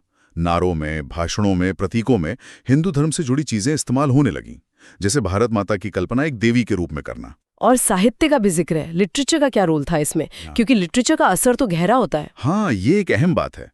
बंकिम चंद्र चटर्जी के उपन्यास आनंद मठ, जिसमें वंदे मातरम है, और बंगाली, हिंदी, उर्दू और दूसरी भाषाओं के कई लेखकों ने अक्सर अपने उपन्यासों, नाटकों, कविताओं में मुस्लिम किरदारों को विदेशी, फॉरेनर्स, आक्रमणकारी या खलनायक की तरह दिखाया। और राष्ट्रवाद को हिंदुओं के गौरव और संघर्ष से जोड़कर पेश करने की प्रवृत्ति दिखाई। सोस कहता है कि जिस साहित्य में मुस्लिम शासकों और अधिकारियों को अक्सर अत्याचारी, टायरेंट्स और हिंदुओं का दमन करने वाला दिखाया गया। उसने पढ़े लिखे मुसलमानों में जो अपनी हिस्ट्री और कल्चर को अलग तरह से देखते थे, उनमें नाराजगी पैदा की और उन्हें उभरते राष्ट्रीय आंदोलन से पराया, एलिनेट महसूस कराया। सोचिए, अगर आज भी कोई फिल्म या पॉपुलर किताब किसी समुदाय को लगातार विलेन की तरह दिखाए या उनकी हिस्ट्री को सिर्फ नेगेटिव लाइट में पेश करे, तो उस समुदाय के लोगों को कैसा महसूस होगा? हाँ, बिल्कुल अलग थलग महसूस करेंगे। क्या वो उस कहानी या विचार से जुड़ाव महसूस करेंगे जिससे वो विलेन जुड़े हैं? शायद नहीं। उन्हें लगेगा कि ये हमारी कहानी नहीं है, ये हमारे खिलाफ है। तो क्या इसका मतलब ये हुआ कि पूरे नेशनल मूवमेंट पर एक हिंदू रंगत, एक हिंदू ऑरा सी छा गई थी, ऐसा कहा जा सकता है? सोच यही कहता है कि हिंदू प्रतीकों, सिंबल्स, मुहावरों, इडियम्स और मिथकों, मिथ्स के ज्यादा इस्तेमाल की वजह से ऐसा हुआ। ऐसा लगने लगा कि भारतीय राष्ट्रवाद मतलब हिंदू राष्ट्रवाद। लेकिन यहां एक बड़ा लेकिन है जिसे समझना बहुत जरूरी है। अच्छा। सोच ये भी साफ करता है कि इन एलिमेंट्स के बावजूद कुल मिलाकर राष्ट्रीय आंदोलन अपने अप्रोच और आइडियोलॉजी में मूल रूप से धर्मनिरपेक्ष, बेसिकली सेक्युलर ही रहा। उसका कोर पॉलिटिकल प्रोग्राम सेक्युलर था। अंग्रेजों से आजादी, democratic rights, economic development for all. इसीलिए एम.ए. जिन्ना शुरुआत में जब वो कांग्रेस में थे और नेशनलिस्ट थे, और मौलाना अबुल कलाम आजाद जैसे कई युवा राष्ट्रवादी मुसलमानों को इसे अपनाने और इसमें शामिल होने में ज्यादा दिक्कत नहीं हुई। वो आंदोलन के सेक्युलर एम्स को समझते थे। ठीक है। और बाद में जब गांधी जी, C.R. दास, मोतीलाल नेहरू, जवाहरलाल नेहरू, मौलाना आजाद, डॉक्टर M.A. अंसारी, सुभाष बोस, सरदार पटेल और राजेंद्र प्रसाद जैसे बड़े नेता राष्ट्रीय मंच पर आए, तो ये धर्मनिरपेक्षता, ये सेक्युलरिज्म और मजबूत हुई। उन्होंने साफ तौर पर एक इंक्लूसिव राष्ट्रवाद की बात की, जहां धर्म का राजनीति से कोई लेना देना न हो। तो फिर इस हिंदू रंग की भूमिका क्या थी अगर आंदोलन फंडामेंटली सेक्युलर था? ये थोड़ा कंफ्यूजिंग है। मतलब एक तरफ सेक्युलर कोर, दूसरी तरफ ये हिंदू रंगत। सोर्स इसे इस तरह समझाता है, ये सांप्रदायिकता का मुख्य कारण प्राइमरी कॉज नहीं था। मुख्य कारण ब्रिटिश पॉलिसी और सोशियो इकोनॉमिक फैक्टर्स थे। लेकिन ये हिंदू रंग राष्ट्रवाद की एक कमजोरी या असफलता, फेलियर थी कि वो कम्युनलिज्म के विकास को रोक नहीं पाया। इसने मुसलमानों को राष्ट्रीय आंदोलन की तरफ लाने में एक अतिरिक्त बाधा, एक हर्डल खड़ी कर दी। इसे समझना जरूरी है, ये कॉज नहीं बल्कि एक ऑब्स्टैकल था। अच्छा, ऑब्स्टिकल, ठीक है। इसने अंग्रेज सरकार और मुस्लिम सांप्रदायिक नेताओं को ये प्रोपेगेंडा करने का मौका दिया कि देखो, ये नेशनल मूवमेंट असल में तो हिंदुओं का आंदोलन है, ये हिंदू राज लाना चाहते हैं, इसमें मुसलमानों के लिए कोई जगह नहीं है, उनके हित सुरक्षित नहीं रहेंगे। वो क्लब वाली एनालॉजी याद आ रही है जो आपने पहले दी थी, कुछ वैसा ही। हाँ, बिल्कुल वही बात। आप किसी को एक क्लब में शामिल होने के लिए मना रहे हो, जिसका मकसद भले ही सबके लिए अच्छा हो, लेकिन उस क्लब के सारे कार्यक्रम, भाषा, तौर तरीके, यहां तक कि दीवारों पर लगी तस्वीरें भी ऐसी परंपराओं या संस्कृति से जुड़ी हों जिनसे वो व्यक्ति जुड़ाव महसूस नहीं करता। हाँ। या जिनसे उसे एक्सक्लूजन महसूस होता है, वो शायद शामिल होने से हिचकिचाएगा, उसे शक होगा, भले ही क्लब का डिक्लेयर्ड ऑब्जेक्टिव बहुत इंक्लूसिव क्यों ना हो। ये हिंदू रंग वैसा ही इफेक्ट डाल रहा था। और इसका कोई और असर भी हुआ, मतलब इस हिंदू रंगत का? हाँ, सोर्स दो और बातें कहता है। एक, इस हिंदू रंग ने हिंदू सांप्रदायिकता, हिंदू कम्युनलिज्म के लिए भी वैचारिक गुंजाइश, आइडियोलॉजिकल ओपनिंग्स पैदा की। जब राष्ट्रवाद में हिंदू तत्व मौजूद थे, तो फिर खुलकर हिंदू सांप्रदायिक राजनीति करने वालों को भी थोड़ी लेजिटिमेसी मिल गई। वो कह सकते थे कि हम भी तो राष्ट्रीय संस्कृति की बात कर रहे हैं। इससे राष्ट्रवादी आंदोलन के लिए अपने ही अंदर पनप रहे हिंदू सांप्रदायिक राजनीतिक और वैचारिक तत्वों, Hindu communal, political and ideological elements को पूरी तरह से पहचानना और खत्म करना मुश्किल हो गया, क्योंकि वो राष्ट्रवाद के लिबास में छुपे रह सकते थे। मतलब अंदर ही अंदर कंफ्यूजन बना रहा, किसको राष्ट्रवादी कहे, किसको सांप्रदायिक। बिल्कुल। और दूसरा, इसने शायद मुस्लिम समुदाय के अंदर भी कुछ राष्ट्रवादियों में प्रतिक्रिया के तौर पर एक मुस्लिम रंग, एक मुस्लिम टिंज को बढ़ावा दिया हो कि अगर राष्ट्रवादी आंदोलन में हिंदू प्रतीक इस्तेमाल हो रहे हैं, तो हमें भी अपने समुदाय को जोड़ने के लिए इस्लामी प्रतीकों और इतिहास का इस्तेमाल करना चाहिए। ये एक तरह का रिएक्शन साइकिल शुरू कर सकता है, जहां दोनों तरफ से धार्मिक पहचान पर जोर बढ़ता जाए, भले ही इरादा नेक हो। तो इन सोर्सेस से काफी पेचीदा तस्वीर है, कॉम्प्लेक्स पिक्चर सामने आती है। एक तरफ अंग्रेजी हुकूमत की बाहरी चालें, उनकी सोची समझी डिवाइड एंड रूल पॉलिसी, और दूसरी तरफ हमारे अपने समाज के अंदरूनी तत्व, जैसे राष्ट्रवाद को व्यक्त करने के तरीके, जिसमें अनजाने में ही सही कुछ ऐसा रंग आ गया जिसने कुछ लोगों को दूर कर दिया और बंटवारे की राजनीति करने वालों को मौका दे दिया। बहुत कुछ सोचने को है कि कैसे पहचाने, आइडेंटिटीज घड़ी जाती हैं, कैसे इतिहास का इस्तेमाल होता है और कैसे बंटवारे का फायदा उठाया जाता है, चाहे वो अंग्रेजों ने किया हो या बाद में किसी और ने। बिल्कुल। सरकारी नीति, स्टेट पॉलिसी और समाज के अंदर मौजूद सोच और रिवाज, सोसाइटल एलिमेंट्स एंड कॉन्शियसनेस के बीच का ये इंटरैक्शन, ये लेन देन बहुत अहम है। सोर्सेज ये इशारा करते हैं कि इतने गहरे बंटवारे को पाटने के लिए सिर्फ राजनीतिक बदलाव जैसे अंग्रेजों का चले जाना काफी नहीं होता। उसके लिए ये भी देखना जरूरी है कि समाज के तौर पर हम इतिहास को कैसे समझते और याद करते हैं, राष्ट्रीय पहचान, नेशनल आइडेंटिटी को कैसे ज्यादा से ज्यादा समावेशी, इंक्लूसिव तरीके से परिभाषित करते हैं, ताकि हर ग्रुप, हर समुदाय उससे जुड़ाव महसूस कर सके, उसे अपना मान सके। ये सिर्फ अतीत की बात नहीं है, ये सबक आज भी उतने ही रेलेवेंट हैं जब हम अपने आसपास पहचान की राजनीति, आइडेंटिटी पॉलिटिक्स के अलग-अलग रूप देखते हैं। सही बात है। चलिए आगे बढ़ते हैं। Okay, let's move our discussion forward. पिछली बार हमने सांप्रदायिकता के उदय के कुछ सामाजिक और आर्थिक पहलुओं पर बात की थी। जी। आज हम इस बात पर और गहराई से उतरेंगे कि कैसे इतिहास को एक खास तरीके से पेश किया गया, मतलब उसे तोड़ा मरोड़ा गया, बिल्कुल। और कैसे धर्म का इस्तेमाल सांप्रदायिक चेतना यानी एक तरह की कम्युनिटी बेस्ड सोच फैलाने में एक बड़े हथियार की तरह हुआ। हाँ। हमारी ये बातचीत भी बिपिन चंद्रा की किताब इंडिया स्ट्रगल फॉर इंडिपेंडेंस के चैप्टर 31 पे ही आधारित है। बिल्कुल। और ये समझना बहुत जरूरी है कि इतिहास की ये जो खास, कहना चाहिए अनसाइंटिफिक और सांप्रदायिक इंटरप्रिटेशन सामने आई, उसने समाज में किस तरह धीरे धीरे अपनी जड़ें जमाई।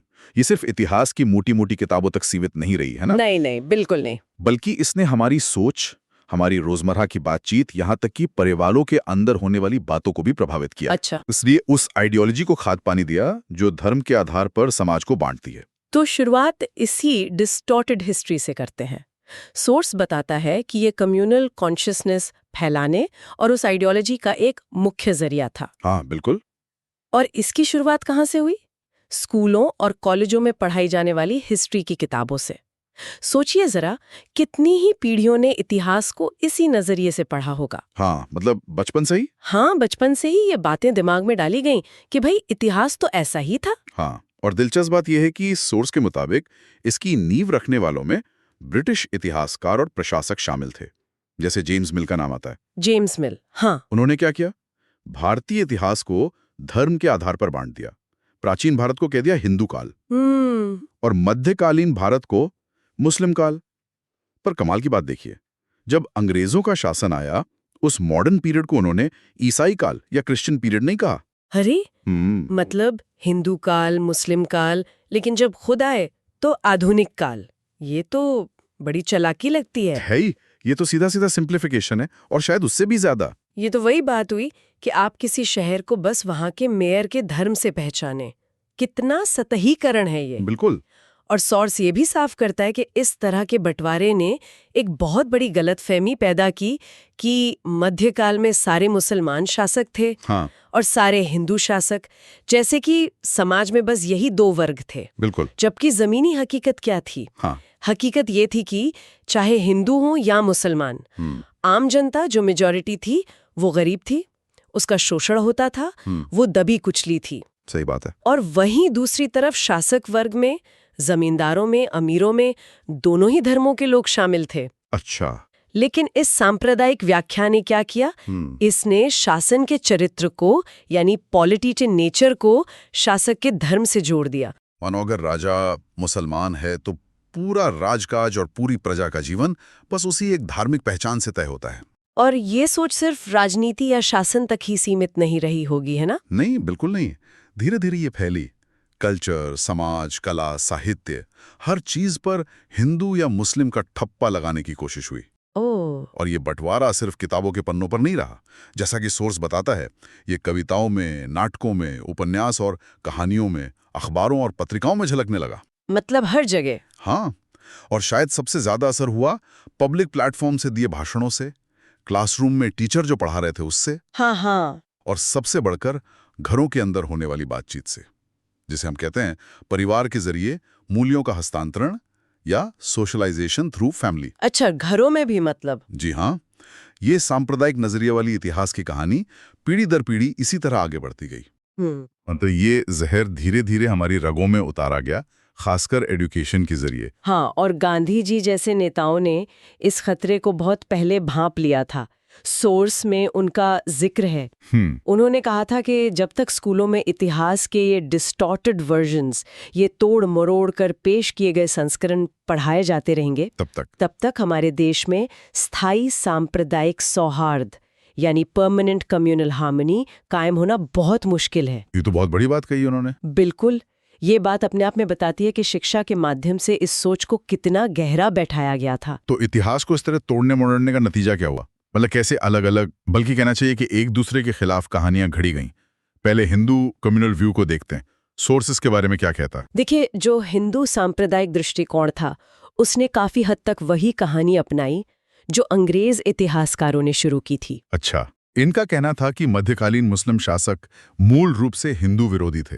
उन्होंने हिंदुओं पर बहुत जुल्म किए, मंदिर तोड़े, जबरदस्ती लोगों का धर्म बदलवाया, फोर्स्ड कन्वर्जन्स किए। इस नजरिए ने पूरे मध्यकाल को, जो कई सदियों का दौर था, उसे घटाकर सिर्फ एक हिंदू मुस्लिम संघर्ष की अंतहीन कहानी बना दिया। अच्छा, ये तो कुछ वैसा ही लगता है जैसे आजकल भी कभी कभी सुनने को मिल जाता है, वो 1000 साल की गुलामी वाली बातें। क्या ये उसी सोच की जड़ें हैं? बिल्कुल, आप सही पकड़ रही हैं। ये उसी हिस्टोरिकल इंटरप्रिटेशन से निकली हुई धाराएं हैं। और इस कहानी का एक और अहम हिस्सा था ये धारणा कि प्राचीन भारत एक स्वर्ण युग था, एक गोल्डन एज। हाँ, भारत महान ऊंचाइयों पर था, और फिर मध्यकाल में मुस्लिम शासन की वजह से भारत का पतन हो गया, डिक्लाइन हो गया, सब कुछ बर्बाद हो गया। अरे, ये नजरिया मध्यकाल के दौरान हुए हर तरह के विकास और योगदान को सिरे से नकार देता है। मतलब अर्थव्यवस्था में, तकनीक में, धर्म और दर्शन के क्षेत्र में, कला, साहित्य, आर्किटेक्चर, संगीत, समाज, इन सब में जो भी मिला जुला विकास हुआ, जो नई चीजें बनी, उन सबको भुला दिया जाए। हाँ, उन्हें पूरी तरह से अनदेखा कर दिया जाता है या नेगेटिव रूप में पेश किया जाता है। जैसे कि कुतुब मीनार या ताजमहल जैसी इमारतें, या उर्दू जैसी जबान जो साफ तौर पर एक मिली-जुली संस्कृति, जिसे गंगा जमुनी तहजीब कहते हैं, उसकी देन है। सही बात है। उन्हें भी या तो विदेशी आक्रमण का प्रतीक माना गया या फिर उनके स्वदेशी कंट्रीब्यूशन को कम करके आंका गया। ये एक तरह की सिलेक्टिव मेमोरी है, जहां आप इतिहास से सिर्फ वही चीजें चुनते हैं जो आपके आज के नैरेटिव को मजबूत करती हैं। इस केस में टकराव, जुल्म और पतन की कहानी। और सोर्स ये भी बताता है कि मध्यकालीन मुस्लिम शासकों के शासन को विदेशी शासन, फॉरेन रूल तक कहा गया। हाँ, ये भी कहा गया। सिर्फ इसलिए कि उनका धर्म अलग था, भले ही वो यहीं पैदा हुए और यहीं दफन हुए। बिल्कुल, ये पहचान को धर्म से जोड़कर देखने का नतीजा था। ये तो एक पक्ष की कहानी हुई। दूसरी तरफ मुस्लिम कम्युनलिस्ट व्यू का क्या? वो इतिहास को कैसे देख रहे थे? दूसरी तरफ जो मुस्लिम सांप्रदायिक दृष्टिकोण बनप रहा था, वो अपनी प्रेरणा और पहचान के लिए भारत के अतीत के बजाय पश्चिम एशिया के इतिहास की ओर देख रहा था। अच्छा, वेस्ट एशिया। जी। सोर्स बताता है कि वो इस्लाम के तथाकथित स्वर्ण युग, golden age of Islamic achievement in West Asia की बातें करते थे। वहां के हीरोज, मिथ्स और कल्चरल उपलब्धियों का गुणगान करते थे। उन्होंने भारत में एक ऐसी धारणा बनाने की कोशिश की कि मध्यकाल में या तो सभी मुसलमान शासक वर्ग का हिस्सा थे या कम से कम उस मुस्लिम शासन के लाभार्थी थे, उन्हें उससे फायदा पहुंचा था। अच्छा, मतलब एक तरफ कहानी थी कि हम पर जुल्म हुआ और हमारा पतन हुआ, और दूसरी तरफ कहानी थी कि हमारा राज था और हम महान थे। ये तो बिल्कुल उलट तस्वीरें हैं। हाँ, कुछ ऐसा ही, एकदम विपरीत। और ये मुस्लिम सांप्रदायिक सोच औरंगजेब जैसे शासकों, जिन्हें कई इतिहासकार धार्मिक रूप से कट्टर मानते हैं, हाँ, औरंगजेब, उनका भी महिमा मंडन करती थी। उन्हें इस्लाम के नायक के तौर पर पेश करती थे। उन्होंने भी अपनी पतन की कहानी गढ़ी, अपनी फॉल थ्योरी बनाई। उनकी क्या थी थ्योरी? उनका तर्क था कि 19वीं सदी आते आते मुसलमान एक कम्युनिटी के तौर पर पिछड़ गए। उनका डिक्लाइन हो गया क्योंकि उन्होंने पॉलिटिकल पावर खो दी थी, जबकि उसी दौरान हिंदू समुदाय आगे बढ़ गया। तो मतलब दोनों ही तरफ से इतिहास का इस्तेमाल अपने अपने समुदाय को एकजुट करने, उनमें एक साझा पहचान और अक्सर एक साझा दुख या गर्व की भावना भरने। बिल्कुल। और फिर उसे राजनीतिक गोलबंदी के लिए इस्तेमाल करने का जरिया बन गया। प्रिसाइसली, बिल्कुल यही हुआ। ये इतिहास की ऑब्जेक्टिव व्याख्या नहीं थी, ये इतिहास का पॉलिटिकल इस्तेमाल था। हाँ, दोनों ही पक्ष इतिहास से अपने मतलब की चीजें उठा रहे थे, अपनी वीरता की कहानियां, अपने ऊपर हुए जुल्म की दास्तानें, और उन चीजों को पूरी तरह नजरअंदाज कर रहे थे जो उनके इस नैरेटिव में फिट नहीं बैठती थी। जैसे कि आम हिंदुओं और मुसलमानों के बीच सहयोग, साझा संस्कृति का विकास, या शासक वर्ग के अपने आंतरिक झगड़े जिनका धर्म से कोई लेना देना नहीं था। ये इतिहास को हथियार बनाने जैसा था। ये वाकई सोचने वाली बात है कि कैसे अतीत की कहानियां हमारे आज को इतना प्रभावित करती हैं। अब यहाँ एक बुनियादी सवाल उठता है जिस पर सोर्स भी बात करता है। क्या भारत जैसे देश में जहाँ इतने सारे अलग अलग धर्मों को मानने वाले लोग रहते हैं, यानी ये जो रिलीजियस प्लूरलिज्म है, जी, क्या यही सांप्रदायिकता की असली जड़ है? क्या ये मान लेना चाहिए कि जहाँ अनेक धर्म होंगे वहाँ टकराव और सांप्रदायिकता होगी ही? ये एक बहुत अहम सवाल है और सोर्स इससे बिल्कुल भी सहमत नहीं है। किताब ये साफ करती है कि किसी समाज का मल्टी रिलीजियस होना अपने आप में सांप्रदायिकता की गारंटी नहीं है। अच्छा, ये जरूरी नहीं है कि जहाँ अलग अलग धर्म के लोग साथ रहेंगे वहाँ सांप्रदायिक भावनाएं पनपे ही। यहाँ हमें दो अलग अलग चीजों को बहुत ध्यान से समझना होगा। बताइए। एक है धर्म, रिलीजन, जो एक बिलीफ सिस्टम है, लोगों की निजी श्रद्धा का विषय है, और दूसरा है सांप्रदायिकता, कम्युनलिज्म, जो धर्म के नाम पर एक खास तरह की सोशियो पॉलिटिकल आइडेंटिटी बनाने और उसके आधार पर राजनीतिक लामबंदी करने की आइडियोलॉजी है। अच्छा, तो मतलब ये हुआ कि धर्म अपने आप में समस्या नहीं है, बल्कि उसका इस्तेमाल करने का तरीका समस्या है। बिल्कुल। सोर्स के मुताबिक धर्म सांप्रदायिकता का कारण, कॉज नहीं है। सांप्रदायिकता के असली कारण अक्सर नॉन रिलीजियस होते हैं, सामाजिक, आर्थिक, राजनीतिक। जैसे नौकरियों या संसाधनों के लिए प्रतिस्पर्धा, पॉलिटिकल पावर हासिल करने की होड़, सामाजिक बदलावों से पैदा हुआ डर। सांप्रदायिक विचारधारा वाले लोग क्या करते हैं? वो इन असली गैर धार्मिक मुद्दों पर पर्दा डालने के लिए या लोगों का ध्यान भटकाने के लिए धार्मिक अंतरों का इस्तेमाल करते हैं। वो धर्म को उभारते हैं, उसे खतरे में बताते हैं, ताकि लोग असली मुद्दों को भूलकर धर्म के नाम पर बट जाएं। तो धर्म एक तरह का मुखौटा बन जाता है, जिसके पीछे असम खेल कुछ और चल रहा होता है। एग्जैक्टली। धर्म एक जरिया या एक हथियार बन जाता है इन गैर धार्मिक मकसदों को हासिल करने के लिए। सोर्स में के.एम. अशरफ का एक बहुत सटीक मुहावरा इस्तेमाल किया गया है। क्या है वो? मजहब की सियासी दुकानदारी, यानी पॉलिटिकल ट्रेड इन रिलीजन। वाह, मजहब की सियासी दुकानदारी। जी। सांप्रदायिकता का असल मकसद धर्म की सेवा करना या उसे बढ़ावा देना नहीं होता। उसका मकसद राजनीतिक ताकत हासिल करना होता है, जिसके लिए धर्म को एक बहुत कारगर औजार की तरह इस्तेमाल किया जाता है। ये तो हम आज भी अपने आसपास देखते हैं। कभी दो गुटों में जमीन का झगड़ा होता है, या पानी को लेके कहासुनी होती है, हाँ। या कॉलेज यूनियन का चुनाव होता है, और देखते ही देखते उसे हिंदू, मुस्लिम या किसी और धार्मिक रंग दे दिया जाता है। बिल्कुल। असली मुद्दा गायब हो जाता है और सारी बहस धर्म पर केंद्रित हो जाती है। बिल्कुल सही कहा। ये सांप्रदायिक राजनीति का क्लासिक तरीका है, असली संघर्षों, मटीरियल कॉन्फ्लिक्ट्स को धार्मिक जामा पहना देना। लेकिन सोर्स ये भी मानता है कि धर्म का इस्तेमाल लोगों को मोबिलाइज करने के लिए तो हुआ ही। ऐसा नहीं कह सकते कि धर्म का इसमें कोई रोल ही नहीं था। नहीं, रोल तो था। सोर्स बताता है कि खासकर 1939 के बाद जब सांप्रदायिकता बहुत तेजी से बढ़ी, तो धर्म खतरे में है, रिलीजन इन डेंजर का नारा बहुत जोर शोर से इस्तेमाल किया गया। हाँ, ये नारा बहुत चला। और ये भी हकीकत है कि कई बार अलग अलग धार्मिक रीति रिवाजों को लेकर होने वाले मतभेद, जैसे किसी त्योहार का जुलूस किस रास्ते से निकलेगा या कहाँ पर किस तरह की धार्मिक गतिविधि होगी, हाँ बिल्कुल, ये छोटी छोटी बातें भी सांप्रदायिक तनाव और दंगों का तात्कालिक कारण, इमीडिएट कॉज बन जाती थी। बिल्कुल। और यहीं पर एक और कॉन्सेप्ट सामने आता है जिस पर सोर्स ध्यान दिलाता है, वो है धर्मनिष्ठता, या जिसे अंग्रेजी में रिलीजियोसिटी कहते हैं। रिलीजियोसिटी। अच्छा, ये क्या है? अब ये रिलीजियोसिटी क्या है? इसका मतलब सिर्फ धार्मिक होना या पूजा पाठ करना नहीं है। इसका मतलब है धर्म के प्रति एक बहुत गहरा, तीव्र भावनात्मक जुड़ाव होना। और साथ ही धर्म को जीवन के उन क्षेत्रों में भी बहुत ज्यादा महत्व देना या हावी होने देना जो सीधे सीधे धार्मिक या आध्यात्मिक नहीं है, जैसे कि सामाजिक रिश्ते, राजनीतिक विचार, रोजमर्रा के फैसले।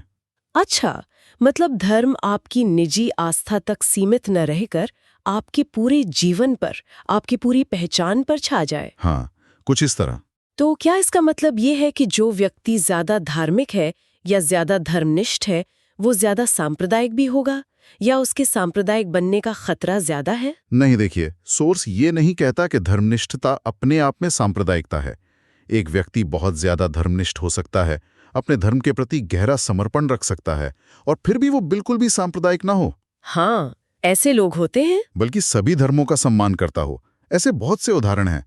लेकिन सोर्स ये जरूर कहता है कि जो व्यक्ति बहुत ज्यादा धर्मनिष्ठ होता है, जिसका धर्म के साथ इमोशनल जुड़ाव बहुत तीव्र होता है, हाँ, की जाने वाली सांप्रदायिक अपील के प्रति ज्यादा संवेदनशील, ससेप्टेबल हो जाता है, उसे प्रभावित करना आसान हो जाता है। अच्छा, इसको थोड़ा और समझाएं।